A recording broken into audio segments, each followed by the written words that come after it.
আসসালামু আলাইকুম রহমতুল্লাহ। প্রিয় শিক্ষার্থী ভাই ও বোনেরা, আশা করি সবাই আলহামদুলিল্লাহ অনেক ভালো আছো। আমাদের বিজনেস টাইটেলসের পক্ষ থেকে আজকে আবারও আমরা চলে আসলাম পরিসংখ্যান দ্বিতীয় পত্রের প্রিভিয়াস কোশ্চেনের সমাধান, ইম্পর্টেন্ট বিষয় আলোচনা এবং পরামর্শ সব মিলাই।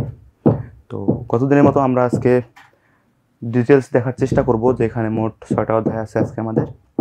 তো এই 6টা অধ্যায়ের কোন কোন টপিকসগুলো আমাদের শর্ট সিলেবাসে আছে এবং তার মধ্যে থেকে কোন টপিকসগুলো বেশি ইম্পর্টেন্ট এবং কোন টপিকসগুলো থেকে এমসিকিউ, কোন টপিকসগুলো থেকে সিকিউ এগুলো আসে, এগুলো আমরা বিস্তারিত আলোচনা করব।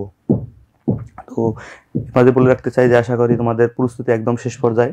তো তোমরা তোমাদের এই প্রস্তুতিকে আরও একটু ত্বরান্বিত করতে এবং তোমার বন্ধুদেরকে তাদের তাদের পরীক্ষার প্রস্তুতিকে আরও একটু ভালো করে নেওয়ার জন্য তোমরা তাদেরকে এই ভিডিও লাইভটি শেয়ার করে দিতে পারো।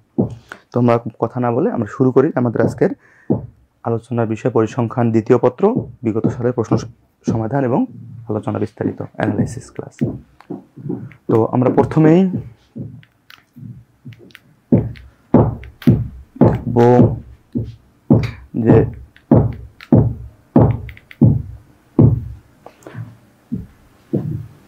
ভাই এটা তো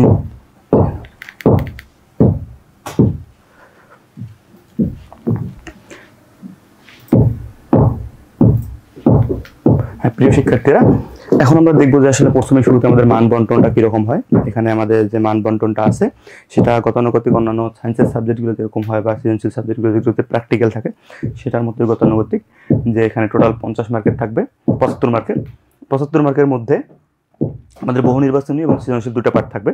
প্রথমে আমাদের বহু নির্বাচনী থাকে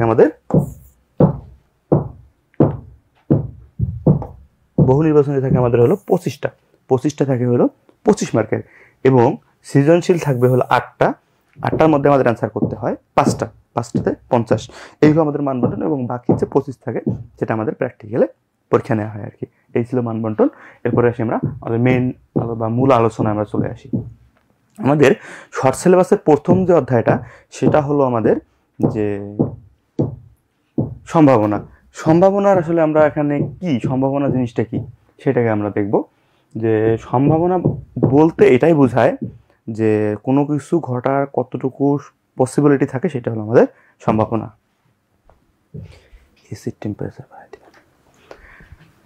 আচ্ছা, আমরা তাহলে সম্ভাবনা বলতে কি বুঝলাম? সম্ভাবনা বলতে বুঝলাম যে কোনো একটা যে ঘটনা ঘটবে তার সম্ভাবনা কতটুকু, যে সেটা বেশি না কম ঘটার সম্ভাবনা, সেটাই হলো এখানে আলোচনা করা হবে। যে এখানে আমাদের সম্ভাবনার যে কিছু বৈশিষ্ট্য আছে, সম্ভাবনার যেহেতু কথাটা আসছে, তো এই সম্ভাবনার শুরুতে আমাদের কিছু সম্ভাবনার ক্রাইটেরিয়া সম্পর্কে আমাদের জেনে নিতে হবে। সম্ভাবনা normally probability P of x দ্বারা বোঝায়। এক্স একটা দৈব চলক, সেটা ঘটার সম্ভাবনা কত।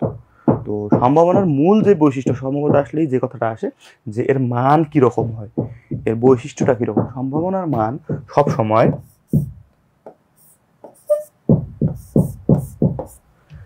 মানে 0 থেকে বেশি হবে বা সমান হতে পারে। যে কোনো কিছু ঘটার সম্ভাবনা 0, সেটা পরবর্তীতে আমরা আলোচনা করবো এই বিষয়ে বিশদ। তো আমরা বলে রাখি যে কোনো একটা ঘটনার সম্ভাবনা 0, তার মানে কি বোঝাচ্ছে যে সেটা কোনো কিছু ঘটবেই না। এমন যদি একটা উদাহরণ দিতে চাই যে আমি একটা ছক্কা নিক্ষেপ করলাম, সেখানে 7 আসার সম্ভাবনা কত? 7 তো আসলে ছক্কার মধ্যে কখনোই আসবে না, সেটা হলো আমাদের 0।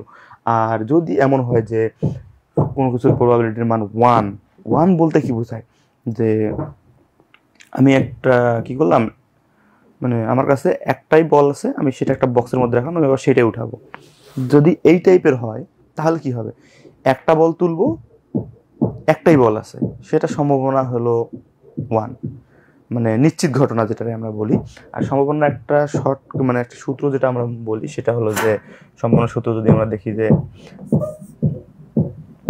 এখানে সম্ভাবনা বলতে বোঝায় যে আমাদের টোটাল নাম্বার, নিচে থাকে আমাদের টোটাল নাম্বার, মানে কতগুলো আমাদের পসিবল আউটকাম সেটা আমাদের থাকে হলো নিচে, এবং আমাদের যে আমরা কি ধরনের কতটা আউটকাম চাচ্ছি এই টাইপের যে সংখ্যাগুলো থাকে সেটা হলো আমাদের উপরে। এই বিষয়ে আমরা আরো বিশদ আলোচনা করবো পরে। তো আমরা শুরু করি টপিকস ভিত্তিক। তো প্রথমে আমাদের যেটা আছে যে সম্ভাবনার বিভিন্ন বিষয়, তার মধ্যে প্রথম বিষয়টা হলো পরীক্ষা, দৈব পরীক্ষা এবং চেষ্টা। পরীক্ষা বলতে কি বোঝায়? পরীক্ষা বলতে বোঝায় মানে একটা কন্ডিশন দেয়া থাকবে আমাকে, সেই কন্ডিশনের এগেইনস্টে বা কন্ডিশনের আন্ডারে গিয়ে আমাদের কাজ করতে হবে বারবার। মানে একটা আমাকে বললো যে যেমন একটা শর্ত দিয়ে দিল যে আমার এই আমার একটা পরীক্ষা মানে আমাদের কাজ করতে হবে যেটার মধ্যে আমাদের এই শর্তটা থাকবে। তো সেই শর্তকে মেনে নিয়ে আমরা যদি বারবার ওই কাজটা করি তাহলে সেটাকে আমরা বলছে পরীক্ষা। আর পরীক্ষা দৈব পরীক্ষা মানে চেষ্টা মোটামুটি কাছাকাছি। পরীক্ষার ক্ষেত্রে কি হয়, একটা শর্ত নিয়ে অনেকবার আমি কাজ করি, কিন্তু চেষ্টার ক্ষেত্রে কি হয় যে শর্ত থাকে কিন্তু কথা হলো আমি কাজ একবারই করব, সেটা হলো আমাদের চেষ্টা। আর তাহলে দৈব পরীক্ষাটা কি? এই দৈব কথাটা বলতে বোঝায় যে আমাদের মানে সম্ভাবনা সেখানে থাকবে। আমাদের এখানে অনেকবার দৈব কথাটা আসবে, আমরা দৈব কথাটা মানে মনে রাখবো। দৈব কথাটার অর্থই হলো যেখানে সম্ভাবনা যুক্ত থাকবে। তো পরীক্ষা কি? পরীক্ষা মানে বুঝলাম যে একটা কন্ডিশনের মানে একটা শর্ত দেওয়া থাকবে, সেইটার সাপেক্ষে আমরা অনেকবার কাজ করব। তো এখানে কি হবে, দৈব বলতে বোঝাচ্ছে, দৈব পরীক্ষা বলতে বোঝাচ্ছে যে কাজটা করব সেইটাতে সম্ভাবনা যুক্ত থাকবে। যে আসলে আমি একটা কাজ করলাম যে এটা হওয়ার সম্ভাবনা কত, এটা না হওয়ার সম্ভাবনা কত, এই টাইপের জিনিসগুলো আমাদের এখানে আসবে। এরপরে আসি আমরা পরের পয়েন্টে, বলছি নমুনা বিন্দু। নমুনা বিন্দু কি? আমি একটা কয়েন টস করলাম, তাহলে আমাদের কয়েন টস করলে কি কি আসবে? হেড আসবে, টেল আসবে। এখানে কয়টা আউটকাম পাইলাম আমরা? 2টা আউটকাম পাইলাম। তো এখানে প্রত্যেকটা বিন্দু হলো নমুনা বিন্দু, মানে একটা পরীক্ষণের মধ্যে বা ইভেন্টের মধ্যে যতগুলা বা মানে উপাদান থাকবে প্রত্যেকটাকে আলাদা আলাদা নমুনা বিন্দু বলে। আশা করি বুঝতে পারছো। এরপর আসলে নমুনা ক্ষেত্র। নমুনা ক্ষেত্র জিনিসটা কি? আমাদের যে এখানে নমুনা বিন্দুগুলো আছে এগুলোর যে সেট, মানে এটাকে আমরা সেট আকারে কিভাবে লিখি? এভাবে সেকেন্ড ব্র্যাকেট দিয়ে লিখি। এই সেকেন্ড ব্র্যাকেটের মধ্যে আমরা সেটের মাধ্যমে যদি আমরা কোনো নমুনা বিন্দুগুলো সমষ্টি একসাথে লিখতে পারি তাহলে আমরা সেটাকে বলবো নমুনা ক্ষেত্র। আশা করি বোঝা গেছে। এরপর আসি আমরা পরের পয়েন্টে। পরের পয়েন্টে কি বলছে যে পরস্পর বর্জনশীল ঘটনা এবং অবর্জনশীল ঘটনা। তো এক্ষেত্রে কি হইতে পারে? আমরা আসি প্রথমে পরস্পর বর্জনশীল ঘটনা। এখন আমাদের কিছু গার্লস কলেজের কথা চিন্তা করি এবং কিছু বয়েজ কলেজের কথা চিন্তা করি। এখন কথা হলো গার্লস কলেজে কি থাকে, নর্মালি সব মেয়েরা থাকে এবং বয়েজ কলেজে নর্মালি সব ছেলেরা থাকে। তো কি হচ্ছে এখানে, এদের মধ্যে কিন্তু কোনো শিক্ষার্থী কমন নাই যে এখানে ছেলে থাকবে এখানে মেয়ে থাকবে, এরকম কমন জিনিস নেই। কিন্তু কথা হলো যে একটা কম্বাইন্ড কলেজে যায় সেখানে ছেলে মেয়ে সবাই থাকতেছে। আচ্ছা, এর থেকে আরেকটা যদি আমি সহজ উদাহরণ বলি, যে আমার 2টা পাত্র আছে, এখানে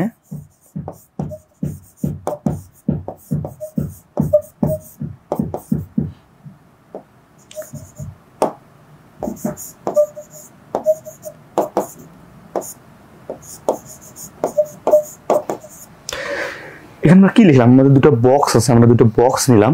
বক্সের মধ্যে আমরা কালো বল রাখলাম এবং সাদা বল রাখলাম প্রথম বক্সে, এবং বক্স নাম্বার 2 রাখলাম লাল বল এবং সাদা বল। তাহলে কি এই 2টা বক্সের মধ্যে সাদা কালারের বল কি 2টাতেই আমরা পাচ্ছি, তার মানে কি এটাতে আমরা একটা কমন উপাদান পাচ্ছি, যে কারণে এটাকে আমরা বলবো অবর্জনশীল ঘটনা। এখন যদি কোনো একটাতে আমার সাদা বল না থাকতো তাহলে কি বলতাম? আমাদের এখানে কমন কোনো উপাদান নাই, এটাকে আমরা বলতেছি বর্জনশীল ঘটনা। এখন কথা হলো এখানে আমরা আসি যে এখানে আমরা সেটের মাধ্যমে কিভাবে প্রকাশ করি। আমাদের পরীক্ষায় আসে যে আসলে পরস্পর বর্জনশীল ঘটনার নিচের কোনটি বোঝায় বা পরস্পর অবর্জনশীল ঘটনার নিচের কোনটি বোঝায়, সেটা আমরা সেটের মাধ্যমে কিভাবে লিখবো। আমাদের সেটের মাধ্যমে এরকম একটা আমরা জিনিস পড়ছি, প্রবাবিলিটি অফ মানে P of A intersection B. তার মানে কি বোঝাচ্ছে যে আমাদের 2টা মানে এ এবং বি যদি 2টা ইভেন্ট হয় বা পরীক্ষা হয় বা ঘটনা হয় তাহলে তাদের মধ্যে কমন উপাদান আছে কিনা।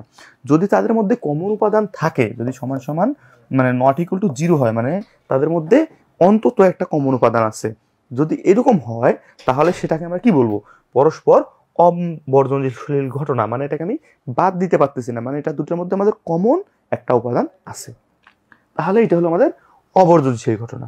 তাহলে বর্জনশীল ঘটনার ক্ষেত্রে কি হবে? Probability of A intersection B সমান সমান 0। তার মানে কি আমার কোনো কমন উপাদান নাই, আমি এটাকে 0 লিখতেছি, 0 লিখতে পাচ্ছি। 0 লিখতে পারতেছি মানে কি এর মধ্যে কোনো কমন উপাদান নাই। তো আশা করি বুঝতে পারছো বিষয়গুলো। যদি তোমরা বুঝতে না পারো তাহলে কমেন্ট বক্সে যে কোনো প্রশ্ন করতে পারো, যে কোনো অধ্যায় যে কোনো টপিকস থেকে। তো আশা করি আমাদের এই আলোচনার মাধ্যমে সবকিছু সমাধান হয়ে যাবে। তাহলে পরস্পর বর্জনশীল ঘটনা এবং পরস্পর অবর্জনশীল ঘটনা আমাদের এটা সিকিউ মানে উদ্দীপকের ক্ষেত্রেও অনেক অনেক বেশি আসে। সেটা আমরা কিভাবে সলভ করব? আমরা দেখব যে probability of A intersection B 0 হয় কি না। যদি আমাদের 0 হয় তাহলে আমরা সেটা বর্জন করে দিব, আর যদি সেটা 0 না হয়, অন্য কোনো সংখ্যা হয়, তাহলে আমরা কি করব? যদি আমাদের জিরো না হয় তাহলে সেটা আমরা অবর্জনশীল ধরে নিব এবং এই হিসেবে আমরা মন্তব্য করব। এটা আমাদের উদ্দীপকের ক্ষেত্রে অনেক অনেক বেশি ইম্পর্টেন্ট এবং এটা সচরাচর আসে পরীক্ষাগুলোতে। তো আশা করি পরস্পর বর্জনশীল ঘটনা এবং অবর্জনশীল ঘটনা বোঝা গেছে। তো যদি আমাদের পরীক্ষা বলে যে এটা বর্জনশীল না অবর্জনশীল, তখন আমরা কি করব, probability of A intersection B বের করব। বের করে দেখবো যে জিরো আসে কিনা। যদি আমাদের জিরো আসে বর্জনশীল, জিরো না আসলে অবর্জনশীল। আশা করি বোঝা গেছে। এরপর আসি আমরা পরের প্রশ্নে। পরের প্রশ্নটাতে কি বলছে? পরের প্রশ্নটা বলছে হলো যে নিশ্চিত ঘটনা ও অনিশ্চিত ঘটনা। আমি আমার ক্লাসের শুরুতেই আজকে এই জিনিসটা দিয়ে শুরু করছিলাম যে নিশ্চিত ঘটনা এবং অনিশ্চিত ঘটনার মধ্যে পার্থক্য বা কি এই দুইটা জিনিস।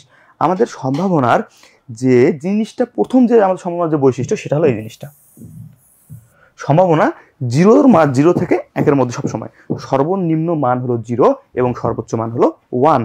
এর মানে কি বোঝাচ্ছে যে প্রবাবিলিটি কখনো ঋণাত্মক হতে পারে না। প্রবাবিলিটি একটা মেইন কন্ডিশন, যেটা বৈশিষ্ট্য, যেটা আমাদের পরীক্ষায় এরকম খ নাম্বার আসতে পারে যে প্রবাবিলিটির বৈশিষ্ট্য দেখো। তো প্রবাবিলিটির বৈশিষ্ট্য একটা হলো যেটা ঋণাত্মক হতে পারে না। প্রবাবিলিটি শুরু হয় 0 থেকে, মানে সর্বনিম্ন মান 0 এবং সর্বোচ্চ মান 1। এটা হলো আমাদের প্রবাবিলিটির বৈশিষ্ট্য। এখন কথা হলো এটা প্রবাবিলিটির আরেকটা বৈশিষ্ট্য হলো যদি সবগুলো প্রবাবিলিটি আমাদের যতগুলো মানে আউটকাম থাকবে, আমি যদি সবগুলোকে আমি যোগ করি তাহলে কি হবে, সেটা 1-এর সমান হবে। 1-এর সমান হলে এটা একটা প্রবাবিলিটি বৈশিষ্ট্য স্যাটিসফাইড করে। তো আমাদের এটা নিয়েও একটা উদ্দীপক আছে, আমরা আশা করি পরে দেখব। তো আশা করি নিশ্চিত ঘটনা বোঝা গেছে যে নিশ্চিত ঘটনা কোনটা, যেটা আমার প্রবাবিলিটি 1, মানে আমি আর একটা বক্স আছে, একটা বক্সের মধ্যে আমি একটা বল রাখলাম। এখন আমি বললাম যে একটা বলই উঠাইতে হবে, তার মানে কি এখানে পসিবল আউটকাম একটাই, মানে এটা ঘটবেই, মানে একটা বল উঠাবো, ওইটাই যদি আমার লাল বল থাকে ওইটাই লাল বল উঠবে। এখানে যদি অনেকগুলো বল থাকতো তাহলে আমি কিন্তু বলতে পারতাম না যে এই কালারের বলটা এবার আসবে। তার মানে কি এখানে আমি যেটা চাচ্ছি আমি সেটাই পাচ্ছি, সেটা হলো নিশ্চিত ঘটনা। বা আমি যদি একটা কয়েন টস করি তাহলে হেড বা টেল দুটো পসিবল আউটকাম। তো এর বাইরে তো আসার সম্ভাবনা নেই, আমি বলতেছি যে হেড বা টেল এই দুটোর মধ্যেই আসবে, এটা হলো নিশ্চিত ঘটনা। কিন্তু আমি যদি একটা মানে ছক্কা নিক্ষেপ করি, সেখানে কিন্তু আমি বলতে পারবো না যে সেখানে 7 আসবে। তার মানে কি এখানে 7 আসা কোনোভাবেই সম্ভব না। তার মানে কি হচ্ছে, যেটা একটা অনিশ্চিত ঘটনা, যেটা কখনোই সম্ভব না। তো যেটা ঘটবে জানি সেটা হলো নিশ্চিত ঘটনা, আর যেটা কখনোই ঘটবে না সেটা হলো অনিশ্চিত ঘটনা। আচ্ছা, এরপর আসি নির্ভরশীল এবং অনির্ভরশীল। এখান থেকে যদি আমি কয়েকটা টপিকস বলি যে সিকিউ এর জন্য ইম্পর্টেন্ট, সেটা হলো একটা হলো আমাদের বর্জনশীল অবর্জনশীল, নির্ভরশীল অনির্ভরশীল, এবং এই দুটো মোটামুটি আসে। আর নমুনা বিন্দু এগুলো আসে। তারপর হলো এখান থেকে আরো আসে যে ছক্কা নিক্ষেপ, মানে এখানে 4 ধরনের ম্যাথ থাকে টোটাল। একটা হলো বলের ম্যাথ, 2 নাম্বার হলো ছক্কার ম্যাথ, 3 নাম্বার হলো মুদ্রা,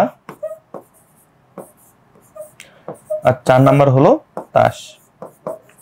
এখানে মূলত এই 4 ধরনের জিনিস থেকে আমাদের উদ্দীপকগুলো আসে। তো এই 4 ধরনের মধ্যে বল, ছক্কা, মুদ্রা, তাস, এই 4 ধরনের মধ্যে তাসের ম্যাথ নর্মালি দেয় না, কারণ হলো 52টা তাস থেকে 52 তাসের নাকি 53 খেলা না কত ধরনের খেলা আমি নিজেও জানি না।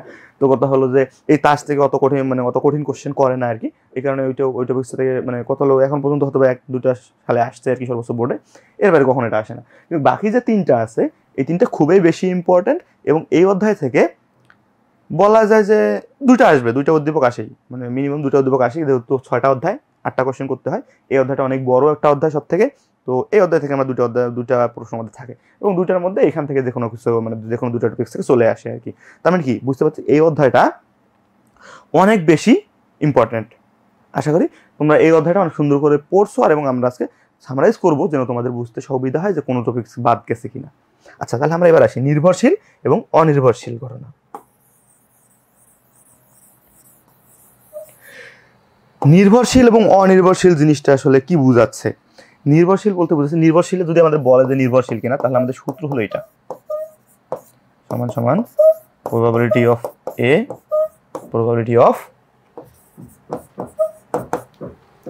এইটা হলো আমাদের নির্ভরশীলের সূত্র। অথবা আমি লিখতে পারি probability of B probability of A intersection B. তো আমাদের বলতে পারে পরীক্ষায় যে একটা গ নাম্বার বা ঘ নাম্বারে যে এই যে ঘটনাটা ঘটলো এটা নির্ভরশীল কিনা, তখন আমরা কি করব, এই যে প্রবাবিলিটি ইন্টারসেকশন বির জন্য যে এই যে ফর্মুলার দুটো আছে, এটা যে কোনো একটা আমরা বের করব। বের করে দেখবো যে আসলে দুটো সমান হয় কিনা। আমরা প্রথমে এ ইন্টারসেকশন বি বের করব, এরপর আমরা probability of A into probability of B given, মানে এ গিভেন বি অথবা বি গিভেন, আমরা এই যে দুটো ফর্মুলা আছে এই দুটো ফর্মুলা দিয়ে আমরা প্রথমে এটার মান বের করবো, তারপর এই দুটোর মধ্যে যে কোনো একটা মান বের করবো, বের করে দেখবো দুটো পরস্পর সমান হয় কিনা। যদি সমান হয় বা সমান না হয় তাহলে আমরা ওইটার প্রেক্ষিতে কমেন্ট করব যেটা নির্ভরশীল নাকি অনির্ভরশীল। আশা করি বোঝা গেছে। এক্ষেত্রে কি প্রবাবিলিটি অফ এ এবং প্রবাবিলিটি অফ বি অবশ্যই কিন্তু 0 থেকে বড় হবে, কারণ এটা আমাদের প্রবাবিলিটির শর্ত যেটা আমাদের 0 থেকে বড় হবে। আচ্ছা, এরপর আসি। এরপর হলো অসম্ভব ঘটনা। আমরা যেটা বলে দিচ্ছি যে আসলে কখনোই যেটা সম্ভব না, তো এটা আসলে এটা নিয়ে তেমন কিছু নেই যে অসম্ভব ঘটনা যেখানে কখনোই ঘটবে না, তো এটা এমসিকিউতে স্বাভাবিকভাবে আসে, এছাড়া আর কি তেমন আসে না আর কি। আচ্ছা, এরপর আসি আমাদের পরের টপিকসগুলোতে। পরের টপিকস কি আসছে যে সেট, বিন্যাস, সমাবেশ। সেট, বিন্যাস, সমাবেশ এই তিনটা জিনিস আসলে খুব সহজ একটা বিষয়। যে সেট কি, কোনো কিছু সমষ্টিকে আমরা বলতেছি সেট। সেট লেখার নিয়ম কি, যে আমরা সেকেন্ড ব্র্যাকেটের মাধ্যমে কমা কমা দিয়ে লিখবো, এটা আমাদের সেট। তারপর কি আসে আমাদের বিন্যাস। বিন্যাস বলতে কি বোঝায়? বিন্যাস বলতে কি বোঝায়, আমরা যদি ধরি যে আমাদের সহজভাবে বসি এ বি, দুইটা আমাদের লেটার, তো এই দুটোকে আমরা মানে বিন্যাস বলতে বোঝাই এমন একটা সজ্জিত, মানে আমরা একটা জিনিসকে সাজাবো, এই সাজানোর ফলে কি হবে, যদি তারা আমি মানে এ আর বি দুইটা যদি একই বোঝায়, যে এ বি বি এ, যদি আলাদা আলাদা বুঝায় আমাদের এখানে দুইটা জিনিস বুঝায়, তাহলে সেটা হলো আমাদের বিন্যাস। এবং বি এ বি দুইটা যখন একই জিনিস বুঝাবে সেটা হলো আমাদের সমাবেশ। মানে কি, আমি এমনভাবে জিনিসগুলোকে সাজাবো, সাজানোর পরে যদি আমাদের এ বি এবং বি এ দুইটা যদি আমাদের একই জিনিস হয়, তাহলে সেটা কি হচ্ছে, একই জিনিস হলে সমাবেশ, এবং যদি আলাদা আলাদা জিনিস বোঝায় তাহলে সেটা আমাদের বিন্যাস। এটার জন্য আমাদের দুটো সূত্র আছে। বিন্যাসের ক্ষেত্রে কি হয়, এনপি এক্স যদি ধরি, এনপি আর লিখি নর্মালি, যে n factorial divided n minus r factorial, এটা হলো আমাদের বিন্যাসের সূত্র। আর যদি সমাবেশের সূত্র চিন্তা করি, এনসি আর সমান সমান n factorial divided by r factorial n minus r factorial. এটা হলো আমাদের একটা বিন্যাসের সূত্র, একটা সমাবেশের সূত্র। বিন্যাসের সূত্র আমাদের এন কি, আমাদের যতগুলা জিনিস থাকবে ওখানে সেটা হলো সেটের সংখ্যা, আর হলো আমি কত, মানে আমাদের 10টা জিনিস থাকে, সেখানে আমাদের এন হলো 10, এবং আমি যদি 10টা থেকে 3টা করে বিষয় নিই বা 4টা করে বিষয় নিই, তাহলে এখানে আর এর মান 3 অথবা 4 আমি যেটা করে নিব, নেওয়ার পর আমরা এন কতগুলো সংখ্যা আমাদের মানে সমাবেশ বা বিন্যাস সংখ্যা হবে, আমরা সেটা এখান থেকে বের করতে পারি। এখান থেকে এটা থেকে আমাদের উদ্দীপক আসে আর কি, মানে মাঝে মাঝে চলে আসে আসলে কীভাবে সাজানো যায়, বিন্যাস সংখ্যা কত, সমাবেশ সংখ্যা কত, এবং এই জিনিসটা বেশি করে এমসিকিউর জন্য বেশি ইম্পর্টেন্ট। তো আশা করি যে তোমরা বুঝতে পারছো এবং তোমাদের এই জিনিসটা অনেক বেশি আয়ত্তে আছে। এরপর সে আমাদের প্রবাবিলিটির যে সংজ্ঞা বা সম্ভাবনার যে সংজ্ঞা, সম্ভাবনার সংজ্ঞা দেয়া হলো 3টা। একটা হলো গাণিতিক, একটা আরোহী, একটা হলো স্বতঃসিদ্ধ ভিত্তিক। তাহলে গাণিতিক সংজ্ঞাটা কি? গাণিতিক সংজ্ঞাটা আমরা বলে যে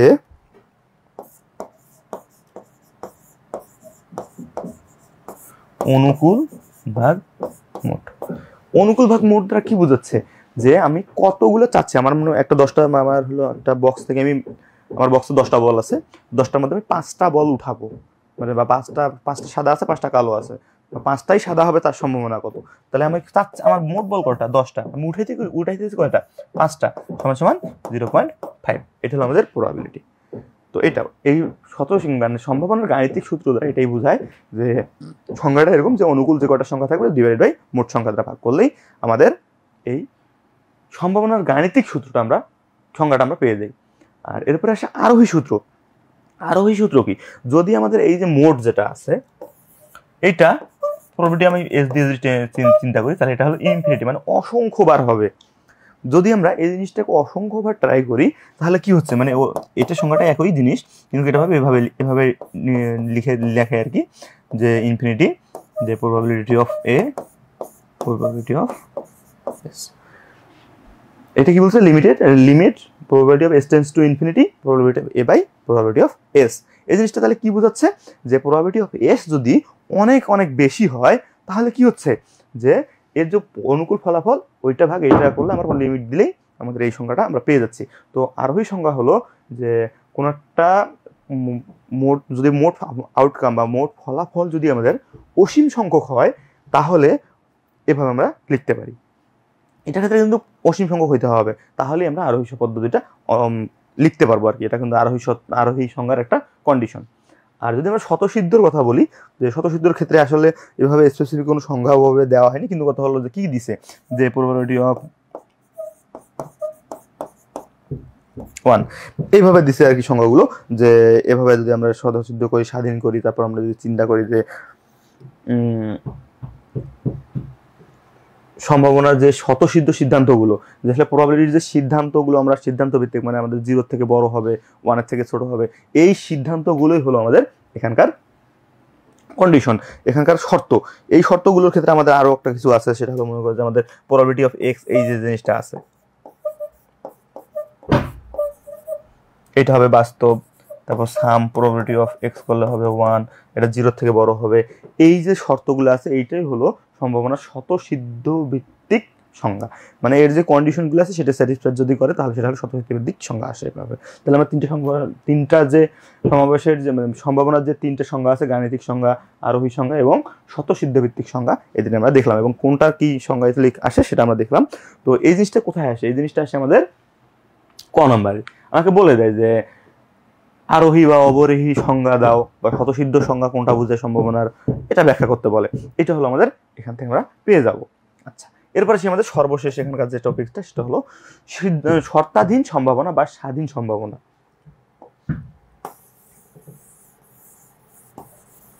আচ্ছা, এখানে আমাদের জিনিসটা কি বলতেছে? আমাদের বলতেছে শর্তাধীন। শর্তাধীন মানে কি বোঝাচ্ছে? যে আমাদের একটা শর্ত আগে থেকেই দেয়া থাকবে। আমি চিন্তা করলাম আমাদের দুটো ঘটনা, একটা হলো এ ঘটনা, একটা হলো বি ঘটনা। আমার দুটো ঘটনা, আমাকে বলে দিল যে বি ঘটনা ঘটবে, ঠিক আছে, বি ঘটনা ঘটবে, কিন্তু তার আগে আমার এ ঘটবে, সেই কন্ডিশনটা ফুলফিল করতে হবে। তার মানে কি, এ ঘটলে বি ঘটার সম্ভাবনা। তার মানে কি বোঝাচ্ছে? প্রবাবিলিটি অফ আমাদের কি মানে কি হবে, আমাদের এ ঘটবে, মানে আমাদের আগে এ ঘটে গেছে, তারপর হলো বি ঘটবে। Probability of A given B, এটাকে এভাবে পারে, probability of A given, sorry, probability of B given A. যদি আমাদের এ শর্ত দেয়া থাকে তাহলে probability of B given A. আর যদি আমাদের এর মান বের করতে বলে যখন আমাদের বি দেয়া থাকবে, তাহলে আমাদের কি probability of A given B, যখন আমাদের বি দেয়া থাকে। তাহলে আমাদের এখানে সম্ভাবনা শর্ত হলো এইভাবে লিখতে হয়, যে আমাদের যদি এ দেয়া থাকে, বি বের করতে বললে probability of B given A, তাহলে এইটা সমান সমান কি, এর সমান সমান হলো probability of A intersection B. আমাদের যে কমন পার্ট সেটা আমি নিব, কমন পার্টটা নেওয়ার পর আর নিচে কি হয়, নিচে আমাদের যে প্রবাবিলিটি অফ এ দেয়া আছে সেটা আমাদের নিচে লিখতে হয়। তাহলে কি হলো, probability of A given B, এটা সমান probability of A intersection B, মানে দুটো কমন পার্টটা উপরে লিখতে হয়, নিচে লিখতে হয় যেটা আগে থেকে দেয়া থাকে, যেটা ঘটছে, প্রবাবিলিটি অফ এ। এটা হলো আমাদের ফর্মুলা, যে আমাদের probability of A given B তাহলে কি হলো, আর probability of A given B, B given A, তাহলে এটার ক্ষেত্রে কি চেঞ্জ হবে, এখানে জাস্ট প্রবাবিলিটি অফ বি হবে। মানে এখানে নিচে ভাগ হবে কোনটা, যেটা আমাদের আগে থেকে শর্ত দেয়া থাকে সেটা নিচে ভাগ আকারে হয়, আর দুটোর যে কমন পার্টটা সেটা থেকে আমাদের উপরে। তাহলে আমাদের এটা হলো শর্তাধীন। তো আশা করি বোঝা গেছে। তো এরপরে আমাদের আরেকটা টপিক আছে এই অধ্যায়ে, সেটা কি, স্বাধীন সম্ভাবনা। আচ্ছা, কথা হলো আমাদের এখানে শর্ত মানে মান বের করতে বলে, এমসিকিউতে বিশেষ করে মান বের করতে বলে, যে এইটার শর্তাধীন সম্ভাবনা কত, ওইটার শর্তাধীন সম্ভাবনা কত। উদ্দীপকেও আসে, তবে উদ্দীপকে কম আসে আর কি। তো এখান থেকে উদ্দীপকে আরেকটা আসার মতো বিষয় হলো স্বাধীন সম্ভাবনা। কি সম্ভাবনা? স্বাধীন সম্ভাবনা। বলে যে দুটো ঘটনা আছে, দুটো ঘটনা দিয়ে বলে যে তারা পরস্পর স্বাধীন কিনা, সেটা আমাদের চেক করতে বলে। তো পরস্পর স্বাধীন কিনা এটা যদি আমরা চেক করতে যাই, তাহলে আমাদের কি হয়, যে আমাদের দুটো ঘটনা দেখা হলো, প্রবাবিলিটি অফ এ আর প্রবাবিলিটি অফ বি। তো এক্ষেত্রে আমাদের যে জিনিসটা সর্বপ্রথম লাগে সেটা হলো আমাদের probability of A intersection B. এই দুটো স্বাধীন কিনা চেক করার জন্য আমাদের probability of A intersection B, মানে দুটার মধ্যে কোনো কমন এলিমেন্ট আছে কিনা সেটা আমাদের বের করে নিতে হয়। তারপর আমরা কি করবো, প্রবাবিলিটি অফ এ বের করে নিব, প্রবাবিলিটি অফ বি বের করে নিব। তারপর কি করবো, এই দুটা গুণ করে দিব, প্রবাবিলিটি এ গুণন প্রবাবিলিটি অফ বি। এটা গুণন করে আমরা মান বের করে নিব। মান বের করে নেওয়ার পর দেখবো যে আমি এখানে যে probability of A intersection B বের করছি, এই দুটা পরস্পর সমান কিনা। যদি পরস্পর সমান হয় তাহলে আমরা বলতে পারি যে তারা স্বাধীন, আর যদি সমান না হয় তাহলে বলতে পারবো যে তারা স্বাধীন না। আশা করি বোঝা গেছে যে স্বাধীন হওয়ার শর্ত। তাহলে এখান থেকে আমরা এই শ্রেণী থেকে দেখলাম যে এখান থেকে কি হয়, গ ঘ হতে পারে, কিন্তু এমসিকিউ আসে বেশি এখান থেকে যে ক এর জন্য যে সংজ্ঞাগুলো আসে সেটা এখান থেকে আসে, এবং এখানে যে আসে শর্তাধীন সম্ভাবনা বা স্বাধীন সম্ভাবনা, সেটা কি হয়, যে শর্তাধীন রাশি হলো এমসিকিউর জন্য নর্মালি এই যে বহুপদী যে টাইপের গুলো কোশ্চেন থাকে, উদ্দীপক টাইপের যে এমসিকিউগুলো থাকে সেখানে আসে শর্তাধীন ম্যাথগুলো। এবং স্বাধীন সম্ভাবনা এটা কোথায় আসে, এটা তোমাকে ঘ নাম্বারে বলতে পারে বা গ নাম্বারে বলতে পারে যে এই যে দুটো ঘটনা আমি দেখলাম, এই দুটো ঘটনা সমান কিনা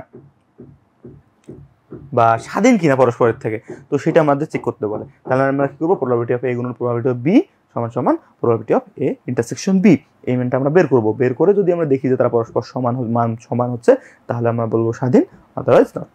আশা করি বোঝা গেছে। তো এই ছিল এই অধ্যায়ের আলোচনা। আমরা এবার দেখবো যে কয়েকটি উদ্দীপক এখানে দেয়া আছে, সেগুলো উদ্দীপকগুলো দেখবো যে আসলে কিরকম উদ্দীপক আসে। তো এখানে কি বলছে, দুইটা ঘটনা এ আর বি ঘটনা দিছে, দিয়ে প্রবাবিলিটি অফ এ এর মান দিছে, প্রবাবিলিটি অফ বি এর মান দিছে এবং probability of A intersection B এর মান দিয়ে দিছে। তো উদ্দীপক যা দেয়া দিছে, তারপর জনাব নাফিস একটা কমেন্ট করছে যে স্বাধীন হলেও বর্জনশীল হতে পারে না। আচ্ছা ঠিক আছে, উদ্দীপক বললাম। এখন আসি প্রশ্নে, সম্ভাবনা কাকে বলে? সম্ভাবনা কি? সম্ভাবনা হলো প্রথমে আমরা অনুকূল ফলাফল ভাগ ডিভাইডেড বাই হলো মোট ফলাফল, এটার যে মানটা আসবে এটা হলো আমাদের সম্ভাবনা। আচ্ছা, 2 নম্বরে আসি যে প্রবাবিলিটি অফ এ সমান সমান 1 এবং প্রবাবিলিটি অফ এ সমান সমান 0। আচ্ছা, একটু আগে কিন্তু আমরা এই জিনিসটা দেখে আসছি। কি দেখে আসছি? যে আমাদের প্রবাবিলিটি অফ এ সমান সমান 1 কখন হচ্ছে, যখন আমরা জানতেছি যে ঘটনাটা নিশ্চিত মানে হবেই, সেইটা হলো প্রবাবিলিটি অফ এ সমান সমান 1। আর আমরা যদি এটা জানি যে প্রবাবিলিটি আমার কখনোই ওইটা সম্ভব না, যেটা আমি চাচ্ছি সেটা আমার কখনোই আসবে না, যেমন ছক্কা যদি নিক্ষেপ করে দিলে 7 আসার সম্ভাবনা, কারণ ছক্কা নিক্ষেপ করলে তো 7 আসবে না, তো এটা সম্ভাবনা হলো আমাদের 0। তো এই দুটো আশা করি বোঝা গেছে, অনেক সহজ একটা বিষয় যেটা আমরা প্রথমেই আলোচনা করছি। আচ্ছা, এরপর আসি আমরা হলো গ নাম্বারে কি বের করতে বলছে, probability of A union B. এখন probability of A union B এর আগে আমাদের মানে নির্ণয়ের আগে আমাদের সবচেয়ে সর্বপ্রথম যে জিনিসটা দেখতে হবে যে এই ঘটনাটা বর্জনশীল নাকি অবর্জনশীল। এখন বর্জনশীল নাকি অবর্জনশীল সেটা আমরা কিভাবে বুঝবো, এখানে আমাদের দেখতে হবে প্রশ্নের মধ্যে, এবং আমাদের বের করে দেখতে হবে যে এ ইন্টারসেকশন বি এর মানটা 0 কিনা। 0 যদি হয় তাহলে হলো বর্জনশীল, আর যদি 0 না হয় তাহলে হলো অবর্জনশীল। আচ্ছা, এখানে দেখতে পাচ্ছি যে এটা 0 না, মানে এটা অবর্জনশীল। তাহলে অবর্জনশীলের ক্ষেত্রে সূত্রটা কি হয়, probability of A union B সমান probability of A plus probability of B minus probability of A intersection B. এই হলো আমাদের এখানে প্রবাবিলিটির সূত্র। প্রবাবিলিটির সূত্র ক্ষেত্রে আমরা দেখলাম যে probability of A union B সমান probability of A, probability of B, probability of intersection C. এখানে আমাদের মানগুলো কি, প্রবাবিলিটি এর মান দেওয়া আছে, প্রবাবিলিটি বি এর মান দেওয়া আছে, probability of A union B এর মান দেওয়া আছে। এখানে আমাদের সবগুলোর মানেই দেওয়া আছে, সবগুলোর মান দেওয়া আছে, আমরা সবগুলোর মান এখানে বসাই, এটা ক্যালকুলেশন করবো, অ্যান্সার যা আসবে ঠিক। আশা করি বোঝা গেছে যে সেটা আমরা কিভাবে বের করবো, এটা সহজ একটা ম্যাথ। তারপর এরপর আসি আমরা ঘ নাম্বারে। আমরা প্রথমে বলতেছিলাম যে আসলে ঘটনাটা স্বাধীন হলেও বর্জন কিনা, মানে এই দুটো আমাদের আসে যে স্বাধীন কিনা বর্জনশীল কিনা, এই জিনিস আমাদের চেক করতে বলে। তাহলে আমাদের এখানে দুটো কন্ডিশন দিচ্ছে, একটা হলো স্বাধীন কিনা, একটা হলো বর্জনশীল কিনা। আগে দেখি আমরা স্বাধীন কিনা। স্বাধীন হওয়ার ক্ষেত্রে আমাদের শর্তটা কি ছিল, স্বাধীন হওয়ার ক্ষেত্রে শর্ত ছিল যে প্রবাবিলিটি অফ এ গুণন প্রবাবিলিটি অফ বি সমান সমান probability of A intersection B. এখন কথা এই পাশের লেফট সাইড এবং রাইট সাইডের মান সমান কিনা। এখন লেফট সাইডের মান এবং রাইট সাইডের মান আমাদের প্রথমে বের করতে হবে। প্রবাবিলিটি অফ এর মান দেওয়া আছে, প্রবাবিলিটি অফ বি এর মান দেওয়া আছে। প্রবাবিলিটি এর মান হলো 0.3 গুণন 0.4 সমান সমান 0.12। আমাদের লেফট সাইডের মান হলো প্রবাবিলিটি অফ 1 2 পাইলাম। এখন আমাদের রাইট সাইডের মান এখানে কত দেওয়া আছে, 0.12। তার মানে কি আমাদের লেফট সাইড এবং রাইট সাইড দুটো আমাদের সমান মান দিচ্ছে। তার মানে আমরা কি বলতে পারি যে তারা পরস্পর স্বাধীন একটা ঘটনা। আচ্ছা, তুমি যে প্রথমে কথাটা বলছেন সেটা আমাদের ঠিক আছে যে স্বাধীন হয়েছে। এখন বর্জনশীল কিনা, এখন বর্জনশীলের কন্ডিশন আমরা কি জানি, এই জিনিসটা 0 কিনা। যদি আমাদের 0 হয় তাহলে সেটা বর্জনশীল কিনা। এখন কথা হলো যে এখানে 0 তো না, যদি 0 হইতো তাহলে আমরা বর্জনশীল বলতাম। এখানে আমাদের তো 0 না, তার মানে এটা আমাদের অবর্জনশীল। তার মানে কি আমাদের এটা স্বাধীন, ঠিক আছে স্বাধীন আমরা পাইলাম যেটা স্বাধীন, কিন্তু এটা বর্জনশীল না, কারণ এখানে আমাদের মান ইন্টারসেকশনের মান আমরা পাইছি, যখন এটা অবর্জনশীল। তার মানে জনাব আসিফ যে কথাটা বলছে যে এটা স্বাধীন কিন্তু বর্জনশীল না, স্বাধীন হলেও বর্জনশীল হতে পারে না। তো উনি যে কথাটা বলছে সেটা একমত। তোমার শেষে তুমি কমেন্ট করে এভাবে দিব যে জনাব আসিফ যা বলছে সেটা সঠিক, আমি তার সাথে একমত। আশা করি বোঝা গেছে বিষয়টা। এরপর আসি আমরা পরের উদ্দীপক কি বলছে। প্রথমে বলছিলাম যে আসলে এখানে 4টা নিয়ম থাকে, নর্মালি 4টা ম্যাথ আসে। তারপরে সেই আমাদের পরের ম্যাথ হলো মুদ্রার ম্যাথ আছে, যে মুদ্রাটা কয়বার নিক্ষেপ করছে, 3 বার নিক্ষেপ করছে।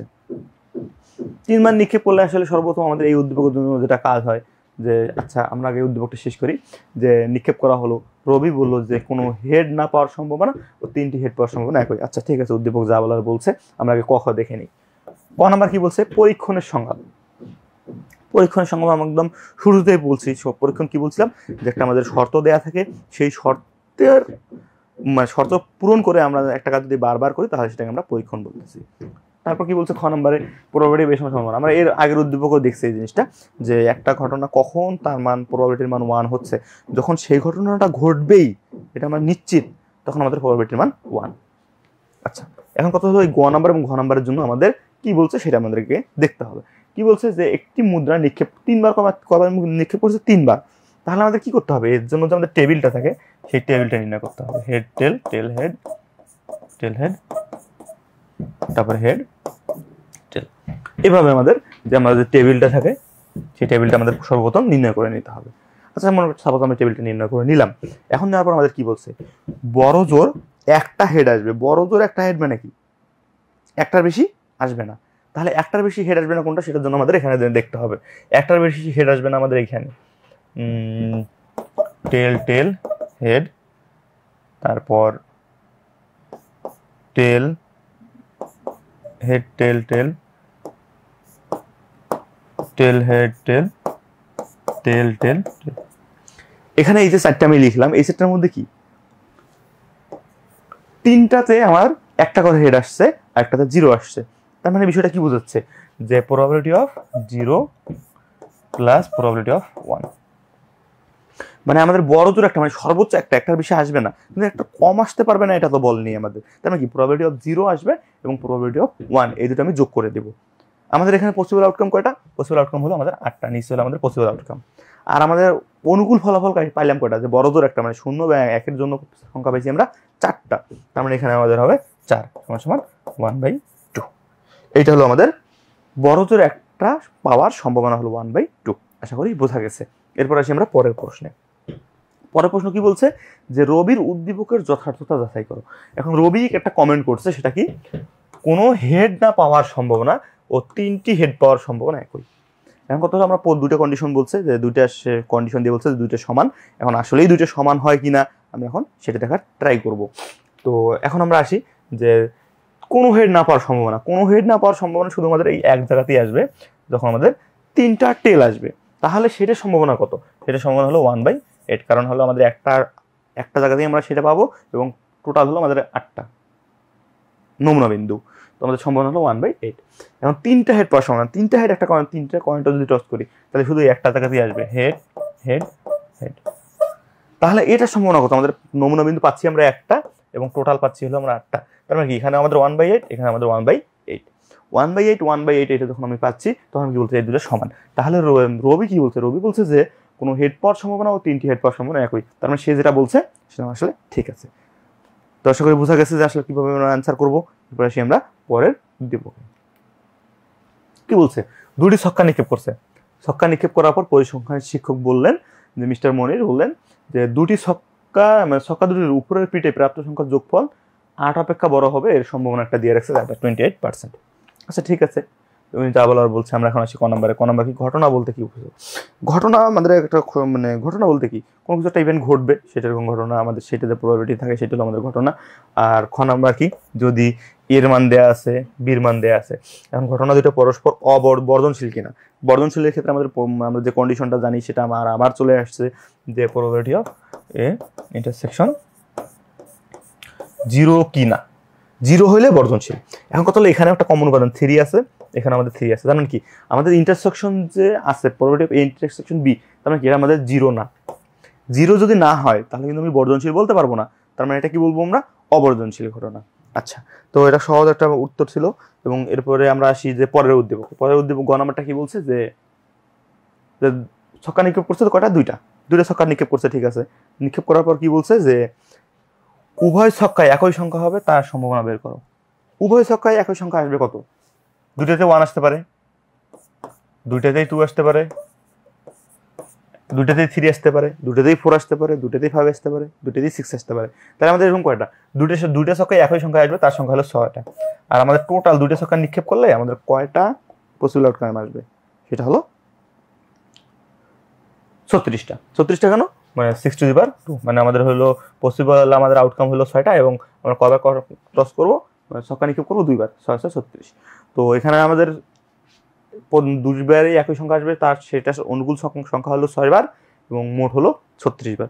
তো এটা হলো আমাদের সম্ভাবনা, এটা হলো 1/6। আশা করি বোঝা গেছে। এরপর আসি আমরা পরের উদ্দীপকে। উদ্দীপকের হলে উভয় ছকে একই সংখ্যা হবে তার সম্ভাবনা। আচ্ছা ঠিক আছে, এরপর আসি আমরা হলো এটা কত নম্বর, 3 নম্বরটা, ঠিক আছে। আচ্ছা এবার আসি ঘ নম্বরে। পরিসংখ্যানের শিক্ষক বলেন মিস্টার মনিরের বক্তব্যের যথার্থতা যাচাই করো। এখন মিস্টার মনির কি বলছে সেটা একটু দেখে নিই, যে ছক্কা দুটির উভয় পিঠে প্রাপ্ত সংখ্যার যোগফল। এখন কত হলো, আমি ছক্কা নিক্ষেপ করলাম, ছক্কা নিক্ষেপ করার পর আমাদের কিরকম আসবে একটু আমরা দেখার চেষ্টা করি।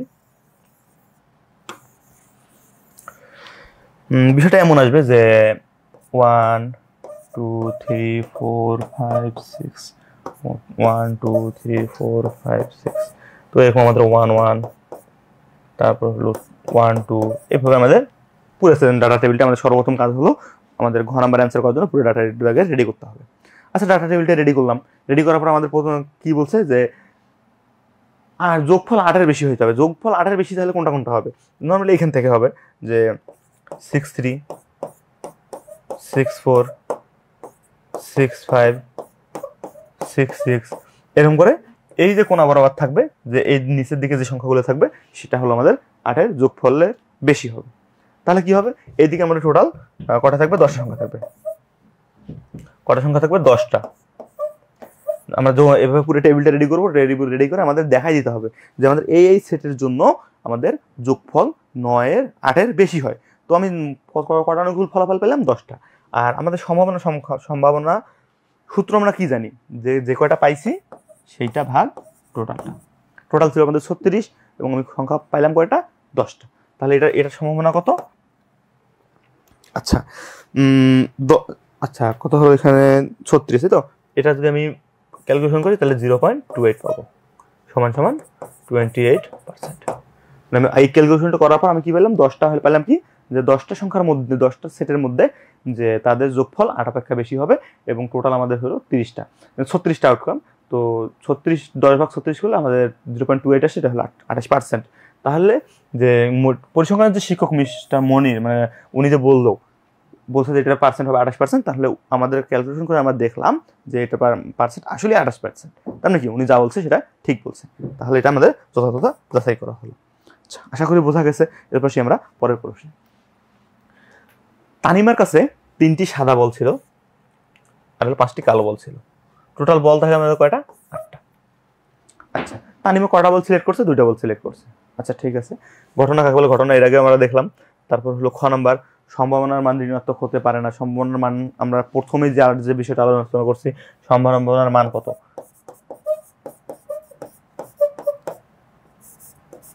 সম্ভাবনার মান কখনো 0 কম হবে না, 1-এর বেশি হবে না। তাহলে এখানে তো আসলে এর থেকে ছোট হওয়ার কখনোই সম্ভাবনা নাই, সোজা কথা বলতে গেলে এভাবে দেখাই দিলে হয়ে যাবে। তারপর হলো কি নামে বলছে, গ নাম্বার, 2টি বলই কালো হওয়ার সম্ভাবনা। এখন 2টি বল কালো হবে, তার সম্ভাবনা আমরা কিভাবে বের করবো, আমাদের প্রথমে আমাদের নিচে কি টোটালটা লিখতে হবে। তারপরে টোটাল বল কত ছিল, কয়টা, 8টা। আমাদের নিতে বলছে কয়টা, 2টা, 8C2। আর আমাদের কোন বল নিতে বলছে, কালো বল নিতে বলছে। কালো বল ছিল আমাদের কয়টা, 5টা। 5টার মধ্যে নিব কয়টা, 2টা। এটা ক্যালকুলেশন করে যে মানটা আসবে সেটা হলো আমাদের এখানে আউটকাম, মানে আমাদের প্রবাবিলিটি। তো এটা আমরা কিভাবে পেলাম, যে আমাদের টোটাল বল 8টা থেকে আমি 2টা নিছি এবং 2 বলছে 2টাই কালো হবে, তার মানে কালো ছিল আমাদের 5টা থেকে 2টা নিব আমরা। এটা হলো আমাদের সম্ভাবনা, মানে 2টা বলেই কালো হওয়ার সম্ভাবনা। আচ্ছা আশা করি বোঝা গেছে। এবার আমরা পরের মেথড বলছে যে বল 2টি একই রঙের ও ভিন্ন রঙের হওয়ার সম্ভাবনা কত। যদি আমি বলি যে বল 2টা একই রঙের হবে, তার মানে কি, হয় 2টাই সাদা হবে অথবা 2টাই কালো হবে। যদি 2টা সাদা হয় তাহলে কি হবে, 3C2 অথবা 5C2, আর নিচে হলো আমাদের 8C2। নিচে তো আমাদের কি সবসময় আমাদের টোটালটা থাকবে, যে আমাদের 8টার মধ্যে 2টা নিয়ে আমার আসবেই। তো কত, তার মধ্যে কি 2টাই সাদা হইতে পারে, তার মানে 3C2, অথবা 2টা কালো হইতে পারে, তাহলে কত, 5C2। এইটা হলো আমাদের ম্যাথ। আশা করি আমরা বুঝতে পারছি। এই মান বের করার পর আমরা যে মানটা পাবো সেটা হলো আমাদের একই রঙের হওয়ার সম্ভাবনা। এখন আমরা যদি চিন্তা করি আলাদা রঙের হওয়ার সম্ভাবনা কত, আলাদা রঙের হওয়ার ক্ষেত্রে আমরা কি করব, আলাদা রঙের হওয়ার ক্ষেত্রে আমরা চিন্তা করব যে 3C1 আমার 3C1 তিনটে মানে সাদা থেকে একটা নিলাম এবং কালো থেকে একটা নিলাম, আর নিচে এই 8টার মধ্যে 2টা নিব। তাহলে কি করলাম, প্রথমে 8টা আমার টোটাল ছিল 8টা, 8টার মধ্যে আমি কয়টা নিছি, 8টার মধ্যে আমি 2টা নিছি, আর উপরে কি থাকবে, আমার সাদা থেকে একটা নিব, কালো থেকে একটা নিব। এরকম যদি আমরা নেই তাহলে আমাদের যে ভিন্ন রঙের সেটা হলো আমাদের ভিন্ন রঙের পাওয়ার সম্ভাবনা পাবো। এখন বের করে দেখবো যে দুটার মান সমান কিনা। যদি দুইটার মান সমান হয় তাহলে বলবো যে হ্যাঁ দুইটা মানে এক এবং ভিন্ন রঙের সমান, আদারওয়াইজ বলবো যে এটা সমান না। আশা করি বোঝা গেছে। আচ্ছা, এরপরে এসে আমরা পরের স্লাইডে কি দেওয়া আছে। আচ্ছা, তার আগে বলে রাখি যেখানে বিজনেস টাইটান্স তোমাদের জন্য একটা সুবর্ণ সুযোগ নিয়ে আসছে, যেটা তোমাদের জন্য যে শর্ট কোর্স হিসেবে যে ফাইনাল রিভিউ কোর্স, যে তোমাদের শর্টের মধ্যে কম সময়ের মধ্যে পূর্ণাঙ্গ প্রস্তুতিকে সহজ করে দেওয়ার জন্য বিজনেস টাইটান্স তোমাদের জন্য একটি কোর্স অফার করছে, যেখানে তোমাদের লাইভ ক্লাস থাকবে 50টি, ক্লাস টেস্ট 45টি, model test 70, suggestion sheet 70, PDF class 45, এবং এখানে কোন কোন ক্লাস আছে সব কিছু এখানে তোমরা বিস্তারিত পেয়ে যাবা। তোমরা নিজেরাই তোমাদের মানে পরীক্ষার যে প্রস্তুতি আছে সেটাকে সম্পূর্ণভাবে শেষ করতে, এবং তোমার ফ্রেন্ডদের বন্ধুদেরকে এটা মেনশন করবা যে একসাথে শেষ করে পরীক্ষায় অনেক ভালো কিছু করার জন্য। আচ্ছা, এরপর আসি আমরা পরের স্লাইডে। এরপর স্লাইডে আমাদের কি বলছে, দ্বিতীয় অধ্যায়ে আমরা চলে আসছি। আমাদের দ্বিতীয় অধ্যায় কি বলছে, দ্বিতীয় অধ্যায়ে আমাদের ইম্পর্টেন্ট টপিকস বলছে যে দৈব চলক, বিচ্ছিন্ন এবং অবিচ্ছিন্ন। দৈব চলক, দৈব আমি প্রথমেই বলে দিচ্ছি যে দৈব কথাটার মানেই হলো সেখানে সম্ভাবনা থাকবে। এখন কথা হলো বাকি যে এর সাথে যা থাকবে সেই হিসেবে আমরা সংজ্ঞায়িত করব। চলক মানে কি, চলক মানে হলো যেটার মান নির্দিষ্ট না, মানে এক এক সময় এক এক রকম মান আসতে পারে, সেটা হলো আমাদের চলক। আর দৈব চলক মানে কি, এমন একটা চলক যেটার সাথে আমার সম্ভাবনা যুক্ত থাকবে। কথা হলো এখানে বিচ্ছিন্ন এবং অবিচ্ছিন্ন দৈব চলক। বিচ্ছিন্ন বলতে কি বোঝায়, 0, 1, 2, 3 এরকম। আর অবিচ্ছিন্ন বলতে আমার 1 থেকে 2 এর মধ্যে তুমি চিন্তা করি ইনফিনিটি সংখ্যক সংখ্যা আছে, 1.1, 1.2, 1.3 এরকম ইনফিনিটি সংখ্যক সংখ্যা আছে, সেটা হলো আমার। তো আশা করি বোঝা গেছে যে বিচ্ছিন্ন চলক এবং অবিচ্ছিন্ন চলকের মধ্যে পার্থক্য কি। তো এইখান থেকে যে জিনিসটা আসে খ নাম্বারের জন্য, যে এটা বলে যে বিচ্ছিন্ন চলক এবং অবিচ্ছিন্ন চলকের মধ্যে পার্থক্য লেখো, বা খ নাম্বারে বললো যে বিচ্ছিন্ন চলকের বৈশিষ্ট্য মানে ব্যাখ্যা করো, বা বললো যে অবিচ্ছিন্ন চলক ব্যাখ্যা করো, এখান থেকে এই জিনিসগুলো আসে। আচ্ছা, সম্ভাবনা ফাংশন এবং সম্ভাবনা ঘনত্ব ফাংশন। সম্ভাবনা ফাংশন কিসের জন্য, বিচ্ছিন্ন চলকের জন্য সম্ভাবনা ফাংশন, এটা লেখা হয় আমাদের প্রবাবিলিটি অফ এক্স দ্বারা। আর সম্ভাবনা ঘনত্ব ফাংশন কি বলা হয়, সমাকলন চিহ্ন দিয়ে লেখা হয় যে এক্স ডিএক্স। সম্ভাবনা ঘনত্ব ফাংশন হলো অবিচ্ছিন্নের জন্য, এবং সম্ভাবনা ফাংশন হলো যে বিচ্ছিন্নের জন্য, এবং সম্ভাবনা ঘনত্ব ফাংশন অবিচ্ছিন্নের জন্য। এটাকে লেখা হয় পি অফ এক্স দ্বারা, এটা হলো এফ অফ এক্স দ্বারা, এটা লেখা হয়। এখন কথা হলো সমাকলন কত, সমাকলন আমাদের দুই প্রকার। একটা হলো অনির্দিষ্ট, এইটাকে একবার বলা হয় অনির্দিষ্ট,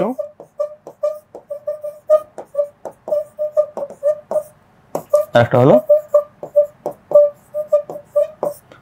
নির্দিষ্ট।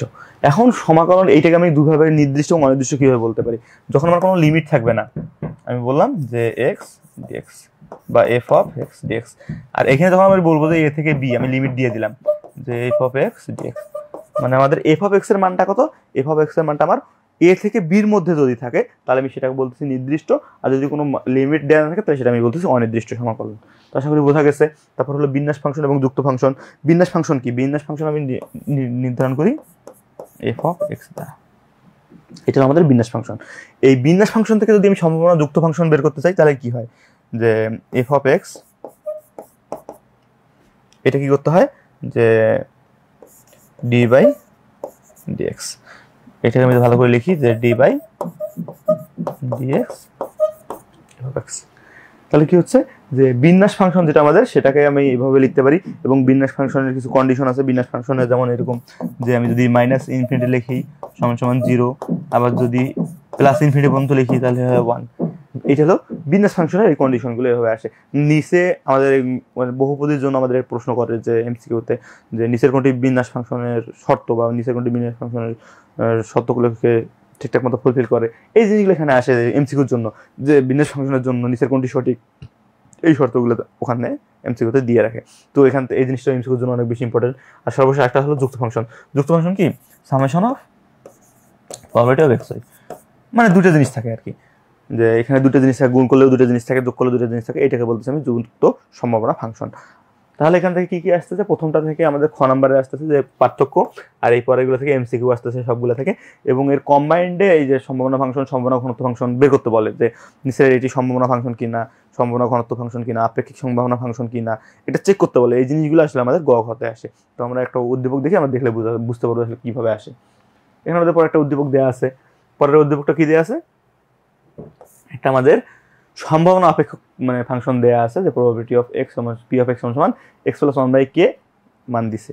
আচ্ছা, প্রথমে কি বলছে, দৈব চলক কাকে বলে। দৈব চলক আমরা এর প্রথমে দেখলাম যে চলকের সাথে সম্ভাবনা যুক্ত থাকে তাকেই বলতেছে আমাদের দৈব চলক।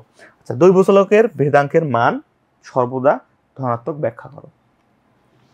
এখন কথা হলো দৈব চলকের ভেদাঙ্কের মান। দৈব চলকের ভেদাঙ্কের মান তাহলে কি, আমাদের এটা জানতে হবে যে দৈব চলকের ভেদাঙ্কের ফর্মুলাটা কি। যদি আমরা ভেদাঙ্কের ফর্মুলা না জানি তাহলে তো আমরা ব্যাখ্যা করতে পারবো না যে সেটা আদৌ ধনাত্মক হয় না ঋণাত্মক হয়। দৈব চলকের ভেদাঙ্কের মান হলো এটা, যে E X minus E of X, এই জিনিসটা। তার মানে এখানে একটা জিনিস খেয়াল করো, যে এই যে মাঝের যে অংশটুকু আছে সেটা কিন্তু বর্গমূল আকারে মানে স্কোয়ার আকারে আসছে। তো স্কোয়ারের ক্ষেত্রে আমরা একটা বৈশিষ্ট্য কি জানি, সেখানে আমি ঋণাত্মক সংখ্যা দেই বা ধনাত্মক সংখ্যা দিই, সেটা সবসময় আমাকে ধনাত্মক সংখ্যাই দেয়। এই মাঝের অংশটা যদি আমার ধনাত্মক সংখ্যা সবসময় হচ্ছে, তার মানে কি এটা সবসময় আমাদের ধনাত্মক হবে। তার মানে এইভাবে আমরা এই সূত্রটা লিখে দিব, দিয়ে বলবো যে বর্গ আমি যদি কোনো একটা সংখ্যা বর্গ করি, সেটা ধনাত্মক হোক বা ঋণাত্মক হোক, সেটা সবসময় আমাকে ধনাত্মক সংখ্যা দিচ্ছে। এই ধনাত্মক সংখ্যা দেওয়ার ফলে এটা আমরা বলতে পারি যে ভেদাঙ্ক সবসময় সমান মানে ধনাত্মক হয়। আশা করি বোঝা গেছে। এরপর সে আমাদের গ নাম্বারে কি বলছে, কে এর মান নির্ণয় করতে বলছে। কে এর মান নির্ণয় করতে বলছে এবং বলছে সম্ভাবনা ফাংশন। তার মানে কি, আমার প্রবাবিলিটি অফ এক্স এটা যদি আমি যোগ করি তাহলে এটার মান আমাদের 1 হবে। তো এখান থেকে 1 যদি হয়, মানে এটা আমাদের সম্ভাবনা অপেক্ষার জন্য আমাদের এটা শর্ত আর কি, যেটা যদি সবগুলো জিনিস যোগ করি তাহলে সেটা আমাদের 1 হবে। তাহলে এটা আমাদের কি হবে, যে আমি এখানে যোগ করবো summation of X plus 1 by K সমান 1। এখানে তারপর পরের লাইনে কি করবো, পরের লাইনে আমাদের এরকম হবে যে আমি এক্স এর মান প্রথমে 1 বসাবো, 1 প্লাস 1 বাই কে, তারপর 2 বসাবো, 2 প্লাস 1 বাই কে, এভাবে সবগুলো বসা 1 বসাবো। এখান থেকে আমরা যোগ বিয়োগ করে আমরা কি করবো, কে এর মানটা বের করবো। কে এর মানটা এভাবে বের করলে এভাবে আমাদের শেষে কে এর মানটা চলে আসবে। তো আশা করি এভাবে তোমরা পারবা এবং আশা করি তোমরা বুঝতে পারছো। আচ্ছা, এরপরে আসি পরের প্রশ্নে। পরের প্রশ্নে কি বলছে, যে সম্ভাবনা আপেক্ষক কিনা। সম্ভাবনা আপেক্ষকের ক্ষেত্রে আমরা একটা শর্ত এর আগের ম্যাথেই দেখলাম, যে সম্ভাবনা আপেক্ষকের ক্ষেত্রে কি হবে, যে প্রবাবিলিটি অফ এক্স সমান 1। এই যে এক্স এর মান 1 2 3 4, এই চারটা যদি এক্স এর জায়গায় 1 একবার, 2 একবার, 3 একবার, 4 একবার বসায় আমি যদি যোগ করি, যোগ করে যদি দেখি যে সেটা মান আমাদের 1 আসছে, তাহলে আমি সেটা বলবো সম্ভাবনা অপেক্ষক। আর যদি দেখি যে 1 এর থেকে কম আসছে বা বেশি আসছে, মানে এক কথা যদি 1 না হয়, তাহলে আমি সেটা বলবো যে সম্ভাবনা অপেক্ষক নয়। তাহলে এখানে আমাদের কে এর মান পাইছি, এখানে আমি কে এর মান বসাই দিব, দেওয়ার পর কে একবার এক্স এর জায়গায় 1 2 3 4 এভাবে 4 বার বসাবো, বসে আমি যোগ করবো, যোগ করে দেখবো 1 আসে কিনা। যদি আমাদের 1 আসে তাহলে সম্ভাবনা অপেক্ষক, যদি 1 না আসে তাহলে সম্ভাবনা অপেক্ষক নয়। আশা করি বোঝা গেছে। আচ্ছা, এরপর সে আমাদের পরের একটা অধ্যায়। পরের অধ্যায়ের নাম হলো আমাদের গাণিতিক প্রত্যাশা। এই অধ্যায় থেকে মোটামুটি এমসিকিউ 5টা থেকে 7টা আসে আর কি বরাবরই। তো এখানে থেকে অনেক সহজ সহজ এমসিকিউগুলো আসে, যদি একটু বুঝতে পারি তাহলে আমাদের জন্য অনেক সহজ হবে। আচ্ছা, গাণিতিক প্রত্যাশা, ভেদাঙ্ক, সহভেদাঙ্ক, এখানে 3টা জিনিস। গাণিতিক প্রত্যাশা লিখে হলো ই অফ এক্স দ্বারা, ভেদাঙ্ক লেখে ভি অফ এক্স দ্বারা, আর সহভেদাঙ্ক হলো কোভেরিয়েন্স অফ এক্স ওয়াই। আচ্ছা, এই প্রথমে হলো গাণিতিক প্রত্যাশাতে আসি। গাণিতিক প্রত্যাশার জিনিসটা কি, বা গাণিতিক প্রত্যাশা আমরা কিভাবে লিখবো। তো এটার ক্ষেত্রে কি হয়, এটার ক্ষেত্রে দুই ধরনের, একটা হলো বিচ্ছিন্নের ক্ষেত্রে হয়, একটা হলো অবিচ্ছিন্নের ক্ষেত্রে হয়। বিচ্ছিন্নের ক্ষেত্রে কি হয়, summation of x P of x, এটা হলো আমাদের গাণিতিক প্রত্যাশা। কখন, যখন আমাদের চলকগুলো বিচ্ছিন্ন আকারে থাকবে। আর যদি অবিচ্ছিন্ন থাকে তাহলে আমাদের কি হবে, অতিরিক্ত আমাদের সমাকলন চিহ্ন হয় x F of x D of X. এই হলো আমাদের গাণিতিক প্রত্যাশার বিচ্ছিন্ন এবং অবিচ্ছিন্নের জন্য যে সূত্র, সেটা হলো এই দুটো দিয়ে আমরা বের করি আর কি। যে আসলে এই দুটা যদি আমরা যদি বলি গাণিতিক প্রত্যাশা কি, তখন আমরা বলবো যে এইভাবে যদি আমরা মান বের করি তাহলে আমাদের মানে চলকের সাথে চলকের প্রবাবিলিটি গুণ করে যদি আমি যোগ করি, তাহলে যেটা আমি পাবো সেটা হলো আমাদের গাণিতিক প্রত্যাশা। আচ্ছা, এরপর কি আসি আমাদের ভেদাঙ্ক। ভেদাঙ্ক তাহলে জিনিসটা কি, ভেদাঙ্ক জিনিসটা আমরা এর আগেই দেখছি, যে E of x minus E of x whole square, এভাবে লেখা যায়। আবার এভাবেও লেখা যায়, অন্যভাবে লিখতে যদি চাই সেটা হলো আমরা এভাবে লিখতে পারি, যে E of x square minus E of x square. এই ভেদাঙ্কের ক্ষেত্রে আমাদের দুটো সূত্র, এটা সেম জিনিস আসে। তো স্বাভাবিক নর্মালি আমরা এই সূত্রটা ইউজ করি, কারণ এটা আমাদের জন্য অনেক বেশি বের করা সহজ হয়। তো এখানে একটা জিনিস আছে, সেটা হলো এক্স স্কোয়ার। এই এক্স স্কোয়ারটা কি আসে? এখানে আমরা এক্স বললাম, তাহলে এখানে এক্স স্কোয়ার চলে আসলো। তাহলে কি হবে এক্স স্কোয়ার ক্ষেত্রে? তাহলে কি হবে? এখানে একটা এক্স স্কোয়ার হবে, এখানে একটা স্কোয়ার হবে। এদের যদি স্কোয়ার আমরা লিখে দিতে পারি, তাহলে আমাদের এখানে মানটা আমাদের চলে আসে সুন্দর মতো। যে তখন আমি এইটার মান পাবো, এটার মান পাবো। এভাবে যদি আমরা বের করি, বিয়োগ করলেই আমরা কিসের মান পাবো? ভেদাঙ্কের মান পাবো। এরপর সে আমাদের কোভেরিয়েন্স। কোভেরিয়েন্সের সূত্র কি? কোভেরিয়েন্সের যদি আমাদের এখানে আমাদের কোভেরিয়েন্সের মেইন একটা জিনিস আছে, সেটা হলো যে যদি আমাদের এখানে বিচ্ছিন্ন অবিচ্ছিন্ন একটা বিষয় আছে, যে যদি বিচ্ছিন্ন হয় তাহলে কেমন হবে, অবিচ্ছিন্ন হয় তাহলে কেমন হবে, এক্স ওয়াই স্বাধীন কিনা সেটা একটা বিষয় আছে। যদি কোভেরিয়েন্সের ক্ষেত্রে আমাদের বলে দেই যে এক্স ওয়াই হলো স্বাধীন, যদি হয়, স্বাধীন হলে এটা আমাদের সরাসরি শূন্য হয়ে যাবে। আর যদি স্বাধীন না হয় তাহলে কি হচ্ছে? এটা সমান ভি অফ এক্স বা ভি অফ ওয়াই, এরকম কিছু একটা চলে আসে আর কি। তো আশা করি এই তিনটা জিনিস বোঝা গেছে। তো এই জিনিসগুলো যখন আমরা ম্যাথের মধ্যে দেখবো, তখন আমাদের আরো বেশি সুবিধা হবে। আচ্ছা, এখানে আরো কিছু জিনিস আমরা আলোচনা করি।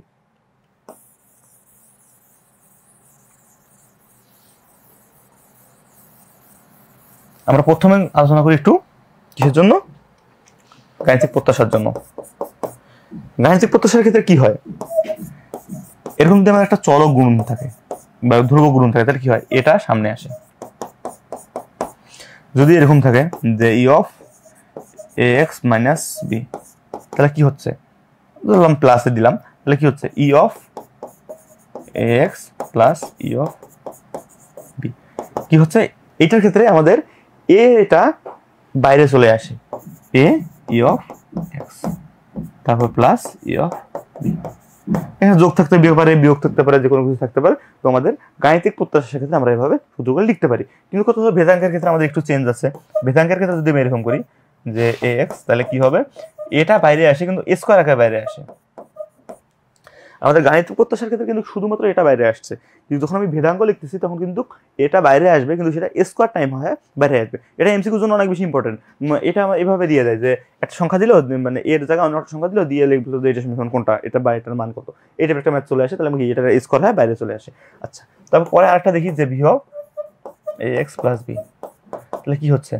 V of a x plus V of b. তাহলে আমাদের এর আগেরটাতেই আমরা দেখলাম যে কি আসে, এটা আসে আমাদের যে A square V of X, আর প্লাস এখানে একটা বিষয় হলো যে গাণিতিক প্রত্যাশার ক্ষেত্রে কিন্তু এই জিনিসটা সরাসরি যে সংখ্যাটা থাকে সেটা চলে আসে। কিন্তু ভেদাঙ্কের ক্ষেত্রে কি হয়ে যায়? কোনো একটা নির্দিষ্ট সংখ্যার ভেদাঙ্ক 0 হয়ে যায়। তো এইটার ক্ষেত্রে এই দুটি মেইন পার্থক্য, যে এখানে যদি তোমার একটা চলক বাইরে চলে আসে বা সংখ্যা বাইরে চলে আসে, সেটা স্কোয়ার হয়ে আসে না, জাস্ট এমনি নর্মালি বাইরে বের হয়ে আসে। এবং যদি একটা কোনো সংখ্যা থাকে, কনস্ট্যান্ট সংখ্যা থাকে, সেটার মান সরাসরি এখানে বসে যায়। কিন্তু ভেদাঙ্কের ক্ষেত্রে কি হয়? একটা সংখ্যা বাইরে আসলে সেটা স্কোয়ার টার্ম হয় বাইরে আসে, এবং এর একটা নির্দিষ্ট সংখ্যার যে ভেদাঙ্ক সেটা হলো 0 হয়। তো এটা হলো আমাদের এখানে এই দুটো পার্থক্য। আর এই যে ভেদাঙ্ক থেকে একটা অনেক সুন্দর একটা ম্যাথ আসে, যেটা বরাবরই আসে, এবং এটা হলো এডমিশন টেস্টের জন্য অনেক বেশি ইম্পর্টেন্ট। সেটা কিরকম? এরকম যে আমাকে বলে দেয় যে ভি অফ এক্স সমান 5, সাপোজ। দেওয়ার পর কি হলো, যে আমাকে বললো যে ওয়াই সমান 5x প্লাস 3 হলে ভি অফ ওয়াই সমান হাফ। আমাদের কি লিখছে? যে ভেদাঙ্ক এক্স এর ভেদাঙ্ক আমাদের দিয়ে রাখছে। তো এক্স এর ভেদাঙ্ক দেওয়ার ফলে আমাদের একটা ওয়াই এর সমীকরণ দিছে, দিয়ে বলছে যে ভি অফ ওয়াই কত। তো এটার জন্য আমরা কি করতে হবে? ভি অফ ওয়াই সমান ভি অফ 5x প্লাস 3, এটা লিখলাম। তো লেখার পরে এটার ক্ষেত্রে আমরা কি জানি? যে এটার ক্ষেত্রে আমরা কি দেখলাম? একটু আগে সূত্র আমরা কি দেখলাম? সূত্র দেখলাম যে এই যে সংখ্যাটা থাকে, মানে এক্স এর চলকের সাথে যে সংখ্যাটা থাকে, সেটা স্কোয়ার টার্ম হয়ে বাইরে আসে। তারপর কি থাকে? শুধু সংখ্যাটা থাকে। আর একটা নির্দিষ্ট চলকের ক্ষেত্রে ভেদাঙ্ক কি হয়? বরাবরই 0 হয়। তার মানে এটা আমাদের 0। তাহলে কি হচ্ছে?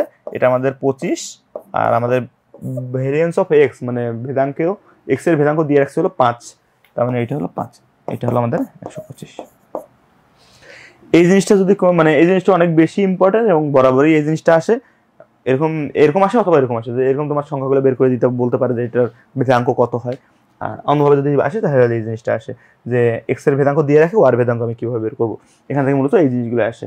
তো আশা করি এই যে এখানকার যে টপিকসগুলো আছে ইম্পর্টেন্ট টপিকসগুলো সেটা তোমরা বুঝতে পারছো। এখান থেকে এমসিকিউ আসে, এখান থেকেও সিকিউ আসে, এখান থেকে সব কিছু এই অধ্যায় থেকে একটা অধ্যাপক আসে আর কি মোটামুটি। যদি চায় বেশি, দুইটা খুব কমই আসে, কিন্তু কথা একটা অবশ্যই আসে। এখান থেকে আমরা একটা উদ্দীপক, কমন উদ্দীপক দেখার ট্রাই করি যে কোন ধরনের উদ্দীপক সচরাচর এই অধ্যায় থেকে আসে, সেটা আমরা একটু দেখার চেষ্টা করি। তাহলে এখানে আমাদের কি দেখছে, একটা বিচ্ছিন্ন চলক দিয়ে রাখছে, বিচ্ছিন্ন চলকের সম্ভাবনা দিয়ে রাখছে যে 2 - 2 সম্ভাবনা 1/5, -1 সম্ভাবনা 1/10 সম্ভাবনাগুলো দিয়ে রাখছে। তারপর শিলা বললো যে হলো সে একটা তার স্টেটমেন্ট দিয়েছে যে এই মানটা সমান না। আচ্ছা ঠিক আছে, তাহলে গাণিতিক প্রত্যাশার সংজ্ঞা দাও। গাণিতিক প্রত্যাশা কি হলো, যে কোনো একটা চলকের সাথে তার প্রবাবিলিটি যদি আমি গুণ করে যোগ করি তাহলে সেটা আমাদের গাণিতিক প্রত্যাশা বোঝায়। দৈব চলকের ভেদাঙ্ক ঋণাত্মক। এখন দৈব চলকের ভেদাঙ্ক ঋণাত্মক কিনা আমরা এর আগেও দেখলাম, যে সূত্রটা দেখাই দিব যে বর্গে কোনো একটা সংখ্যাকে যদি আমি বর্গ করি সেটার মান সবসময় আমাদের ধনাত্মক হয়। তো দৈব চলকের মান কখনো ঋণাত্মক হতে পারে না। আচ্ছা, তারপর আসি ই of x square. E of x স্কোয়ারের তাহলে সূত্রটা আমরা কি দেখলাম, যে ই অফ এক্স স্কোয়ার সমান summation x square P of x. মানে আমি এক্স কে কি করবো, এক্স কে স্কোয়ার করবো, মানে এটাকে আমি স্কোয়ার করবো, তার সাথে এটা গুণ করবো, মানে 2 - 2 স্কোয়ার গুণন 1/5 প্লাস -1 স্কোয়ার প্লাস গুণন 1/10, মানে একটা করে এক্স কে স্কোয়ার করবো, তার সাথে প্রবাবিলিটি গুণ করবো, তারপরে আবার পরেরটার সাথে যোগ করবো। এইভাবে যদি যোগ করি, যেমন আমি যদি প্রথমে লিখি -2 স্কোয়ার গুণন 1/5, তারপর যোগ দিলাম -1 স্কোয়ার গুণন 1/10, এভাবে শেষ পর্যন্ত করবো। শেষ পর্যন্ত করার পরে আমরা যদি এটা ক্যালকুলেশন করি তাহলে যে মানটা পাবো সেটা হলো আমাদের ই অফ এক্স স্কোয়ার। আচ্ছা, তারপর লাস্ট কোশ্চেন এখানকার কি, যে শিলার বক্তব্য যাচাই করো। শিলা কি বলছে, যে ই অফ 2 এক্স স্কোয়ারের মান বের করতে হবে প্রথমে। তাহলে আমাদের কি ই অফ 2 এক্স স্কোয়ার, তাহলে কি হবে আমাদের এখানে আমাদের গাণিতিক প্রত্যাশার ক্ষেত্রে আমরা কি জানি, গাণিতিক প্রত্যাশার ক্ষেত্রে আমরা জানি যে 2টা বাইরে আসে, তারপর ই অফ এক্স স্কোয়ার। তাহলে ই অফ এক্স স্কোয়ারের মান আমরা এখান থেকে বের করছি, বের করার পর এখানে আমরা বসাই দিব, বসাই দেওয়ার পর আমরা একটা মান পাবো। তারপর আমরা কি ভেরিয়েন্স অফ এক্স এর মান বার করবো। ভেরিয়েন্স অফ এক্স কি, ভেরিয়েন্স অফ এক্স সমান ই of x square minus E of x square. তো আমরা প্রথমে ই অফ এক্স স্কোয়ারের মান তো আমরা গ নম্বরে পাইছি, গ নম্বরের জন্য কি করবো, ই অফ এক্স এর মানটা বের করবো।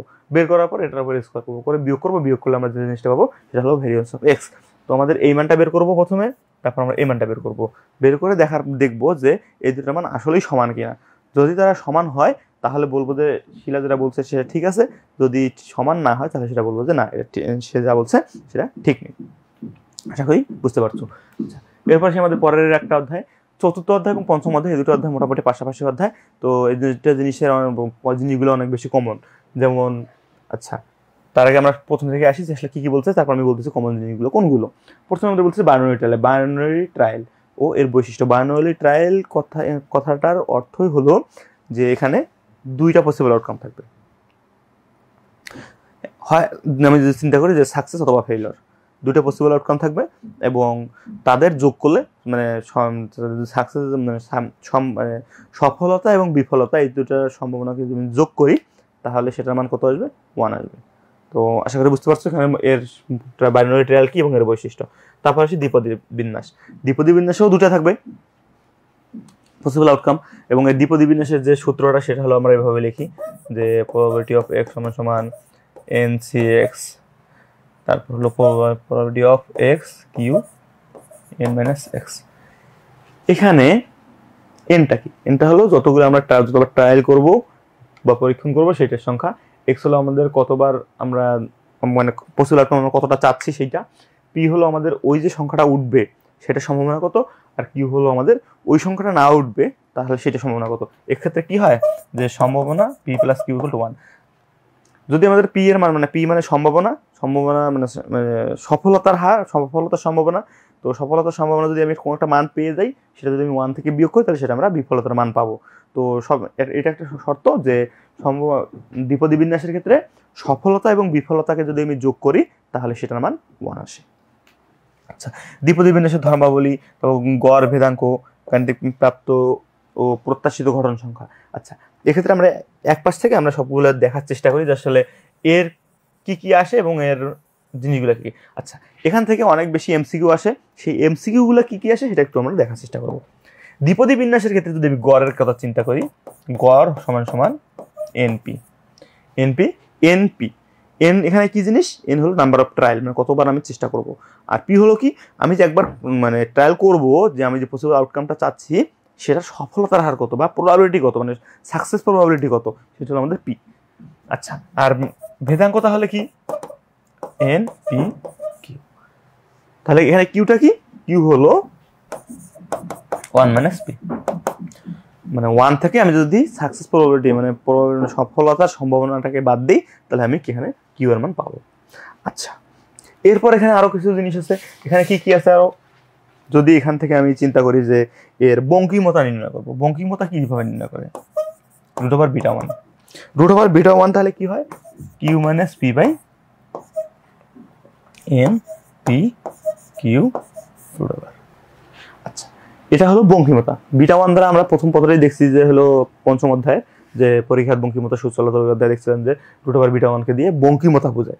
তো বঙ্কিমতার সূত্রটা কি, q minus p divide by root over n p q. যদি এটার মান 0 থেকে বড় হয় তাহলে হলো ধনাত্মক বঙ্কিম, সমান হইলে কম হইলে, যদি 0 থেকে বেশি হয় ধনাত্মক বঙ্কিম, এবং যদি 0 থেকে কম হয় তাহলে হলো ঋণাত্মক বঙ্কিম। আর এক্ষেত্রে আরেকটা জিনিস আসে, তাহলে হলো সূচলতা। সূচলতা কি দ্বারা প্রকাশ করে, বিটা টু দ্বারা প্রকাশ করে। বিটা টু দ্বারা প্রকাশ করলে এই সূত্র কি হয়, 1 minus 6 p q divided by n p q. এটা হলো সূচলতার সূত্র। সূচলতার সূত্র কি 3 minus 1 minus p q 6 p q divide by n p Q.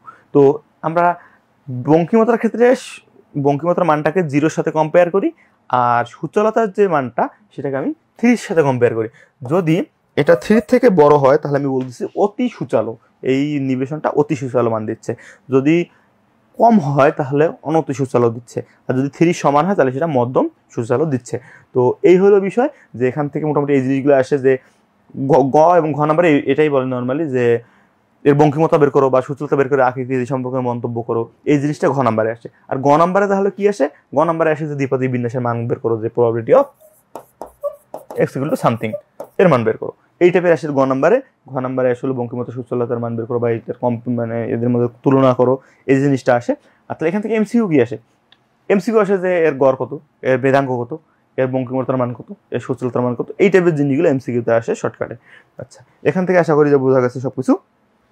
আর আরেকটা বিষয় এখান থেকে সবচেয়ে বেশি ইম্পর্টেন্ট যে জিনিসটা আসে সেটা হলো, একটু দেখার চেষ্টা করি আমরা। আমাদেরকে বলে যে খ নাম্বারে বা এমসিকিউ, খ এবং এমসিকিউ দুটাতেই অনেক বেশি ইম্পর্টেন্ট, যে দ্বিপদী বিন্যাস কখন অন্য বিন্যাসগুলোতে রূপান্তর হয়। যেমন আমাদের আরো দ্বিপদী বিন্যাস, আমাদের বইয়ে আরো দুটো বিন্যাস আছে, একটা হলো পয়স বিন্যাস, একটা হলো পরিমিত বিন্যাস। তো দ্বিপদী বিন্যাস কখন পয়স বিন্যাসে পরিণত হয়, কখন পরিমিত বিন্যাসে পরিণত হয়। পয়সর ক্ষেত্রে কি হয় সেটা একটু দেখি আগে।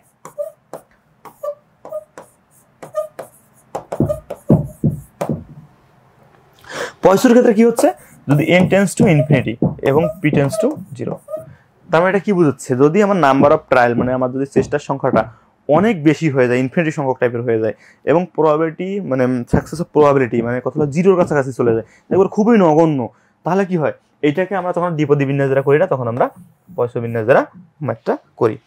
আর এটা কি পরিমিত বিন্যাস। পরিমিত বিন্যাসের ক্ষেত্রে কি হয়, n টেন্স টু ইনফিনিটি এবং p,